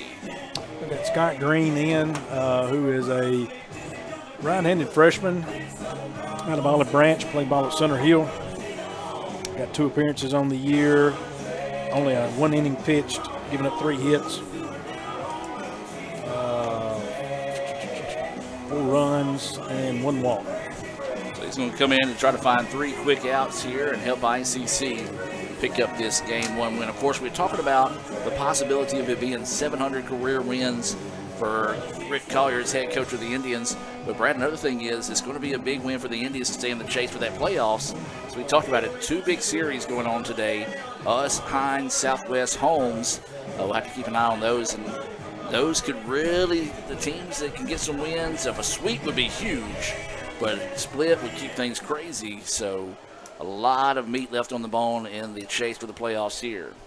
Yeah, exactly. And, of course, you definitely want this win, and you definitely, like as you mentioned, the sweep would be the ideal day for the Indians. You know, you want to get hot this time of year to stay in the playoff race and try to get a playoff spot, but also to hopefully carry that momentum on into the playoffs when you are hot and try to get you a deep run in that. Well, this will be Busby to welcome Green to the ball game. That pitch inside for a ball. 2-0 now is the count. Looks like it'll be Busby and then Brown, who will have to come into bat in place of Sales, and then Stavely, who will be up here in the top of the 9th. That pitch called a strike. 2-1 now is the count, as some of the ICC faithful appreciating that call. That one runs inside. 3-1 now is the count. Yeah, 3-1. So right now, if you're Green, just come in there and throw strikes. You got a 16-7 lead, Adam. I mean, the thing you don't want to do is give free passes and start a rally on the Hinds end. So got him to pop that one up. Left fielder will come in and will squeeze it for out number 1. Well, that's what Jonathan Van Every said in his conversation with us when he sat in the broadcast is throw strikes. 75% of hits are outs, and there's out number 1. It's baseball. It's simple. Yeah, it's just throw strikes. As Rick says, the game ain't hard, boys. Well, they say that about golf, too, don't they? They do, and that game is terribly I'm telling hard, you, it's extremely hard. 1-0 is that pitch missing outside, as this is number 33. R.J. Brown at the plate for the first time today. That pitch outside for a ball. 2-0 now is the count. Yeah, 2-0 is what I had. 2-0 I was looking down at the 1. That was 1 out that I was looking at. So 2-0 pitch coming here. That one runs inside. 3-0 now is the count. Looks like Green just trying to throw maybe a little bit too hard here. Yeah, again, you just you're here in the the top of the 9th with the big run lead. You got 1 out. Throw a strike right there, 3-1 count. But all they're asking you to do is come in, throw strikes. You don't have to come in and K everybody. That's the reason why you got that defense behind you. 3-1 pitch coming here, and that one's going to be outside. A very friendly break there for the Indians, as that one called strike 2. Now the count will go full. That one was friendly, and very friendly. We'll take it. 3-2 count. Green's pitch popped up on a little bit of flare out to right field, and it's going to drop for a base hit. Yeah, and then it's going to get away. Runner's going to try to go to second. He will, so that'll be a hit and an error on the play. One of those second basemen kind of just came charging in that time and couldn't find the brakes and knocked the ball away. So a hit and an error on the play, and that will put Brown on. And now this brings Stavely to the plate. I believe, yeah, Stavely, that's right. So I believe, yeah, that's going to be, what, 2 errors for Etowah or 3 today? That is going to be the second of the day, as Stone wanted to make sure he had enough visits to go out there and talk to his pitcher here. One of the situations where he's probably saying, hey, man, let's calm down. Let's just throw strikes. Trust your defense. Let's get out of this thing.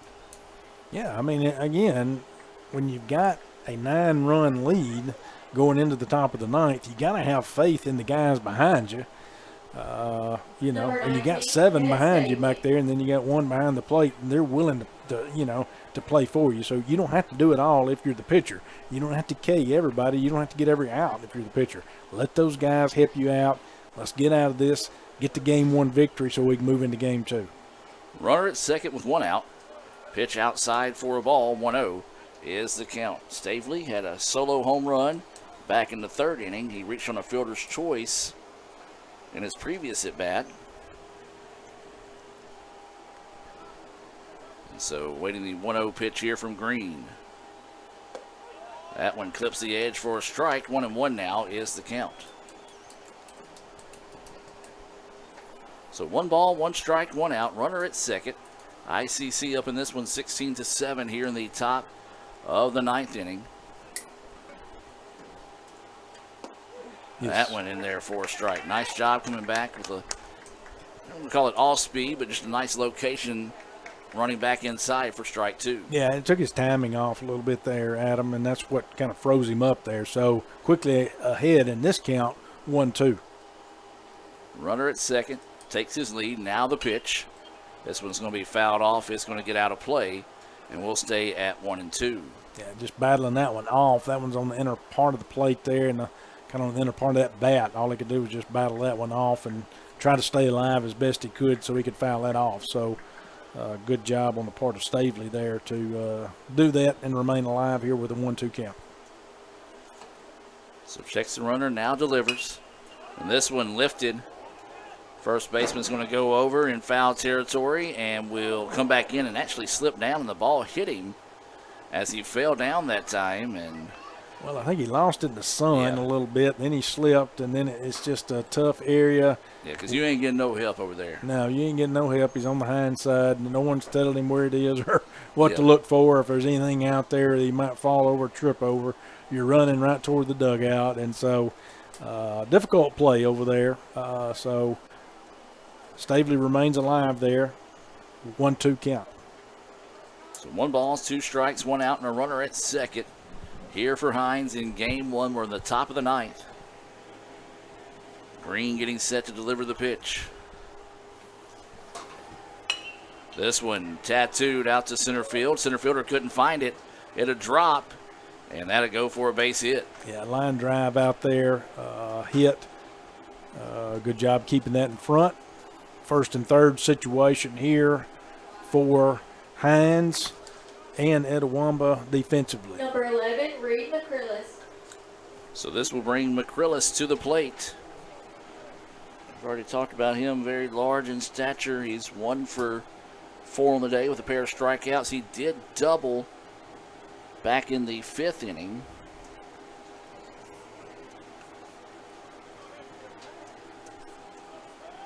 And so he'll dig in with runners on the corners and 1 out. That pitch in there for a strike, 0-1 is the count now to McCrillis. Yeah, good job getting ahead right there. Etowah would love to get that double play ball right here to end the ball game. So 0-1 is the count. And that swing and a miss there. Ball gets away. Nice job by Stone to keep it in front of him. Runners unable to advance now. 0-2 is the count. After that all-speed pitch, a little bit of a changeup, had McCrillis way ahead of that one. Yeah, good job right there. Again by Green, now settling down some. Got ahead here, 0-2.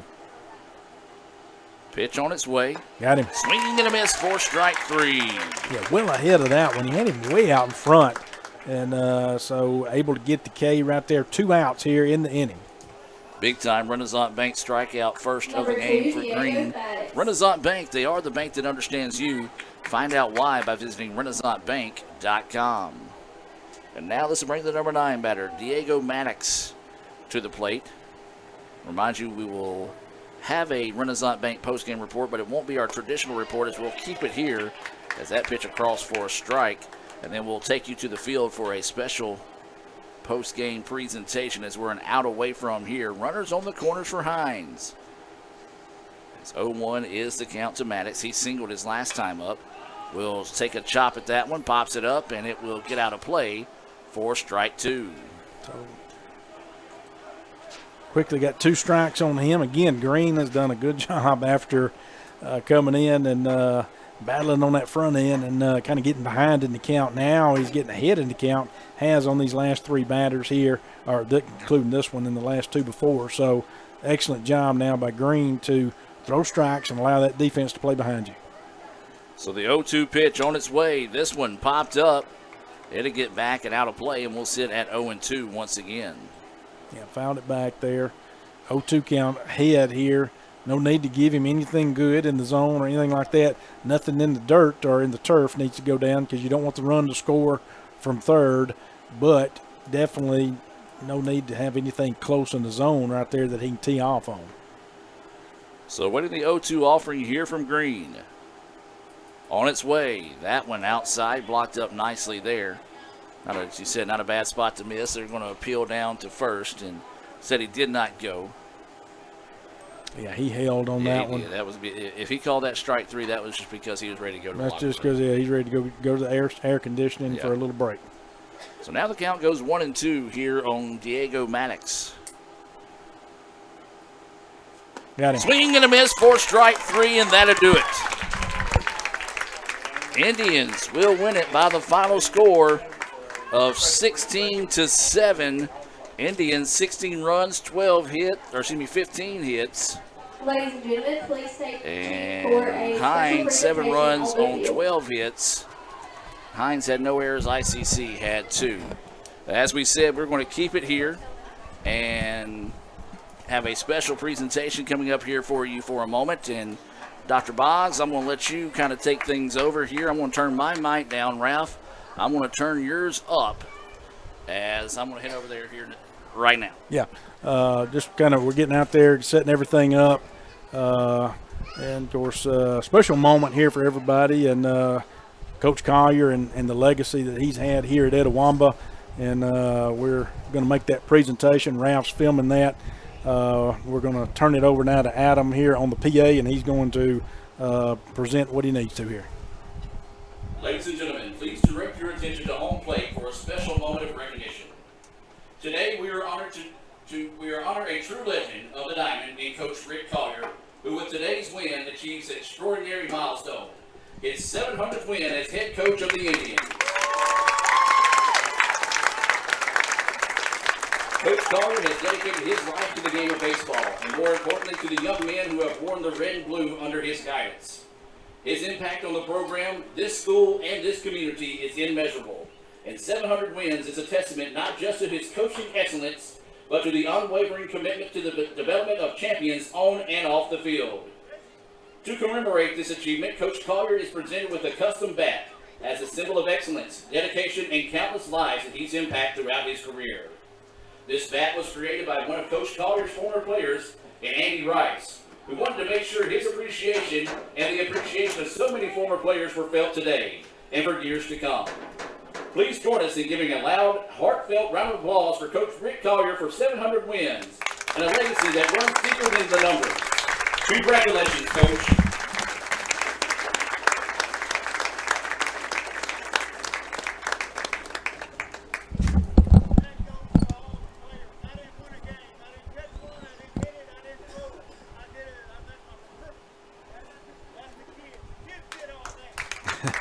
So Coach Collier making a few statements down there on the field, and rightfully so. His family's joining him, his wife, his son, who is the catcher currently on the team, Dr. Allen, Dr. Case, his brother Scott's down there, nephew Ivan's down there.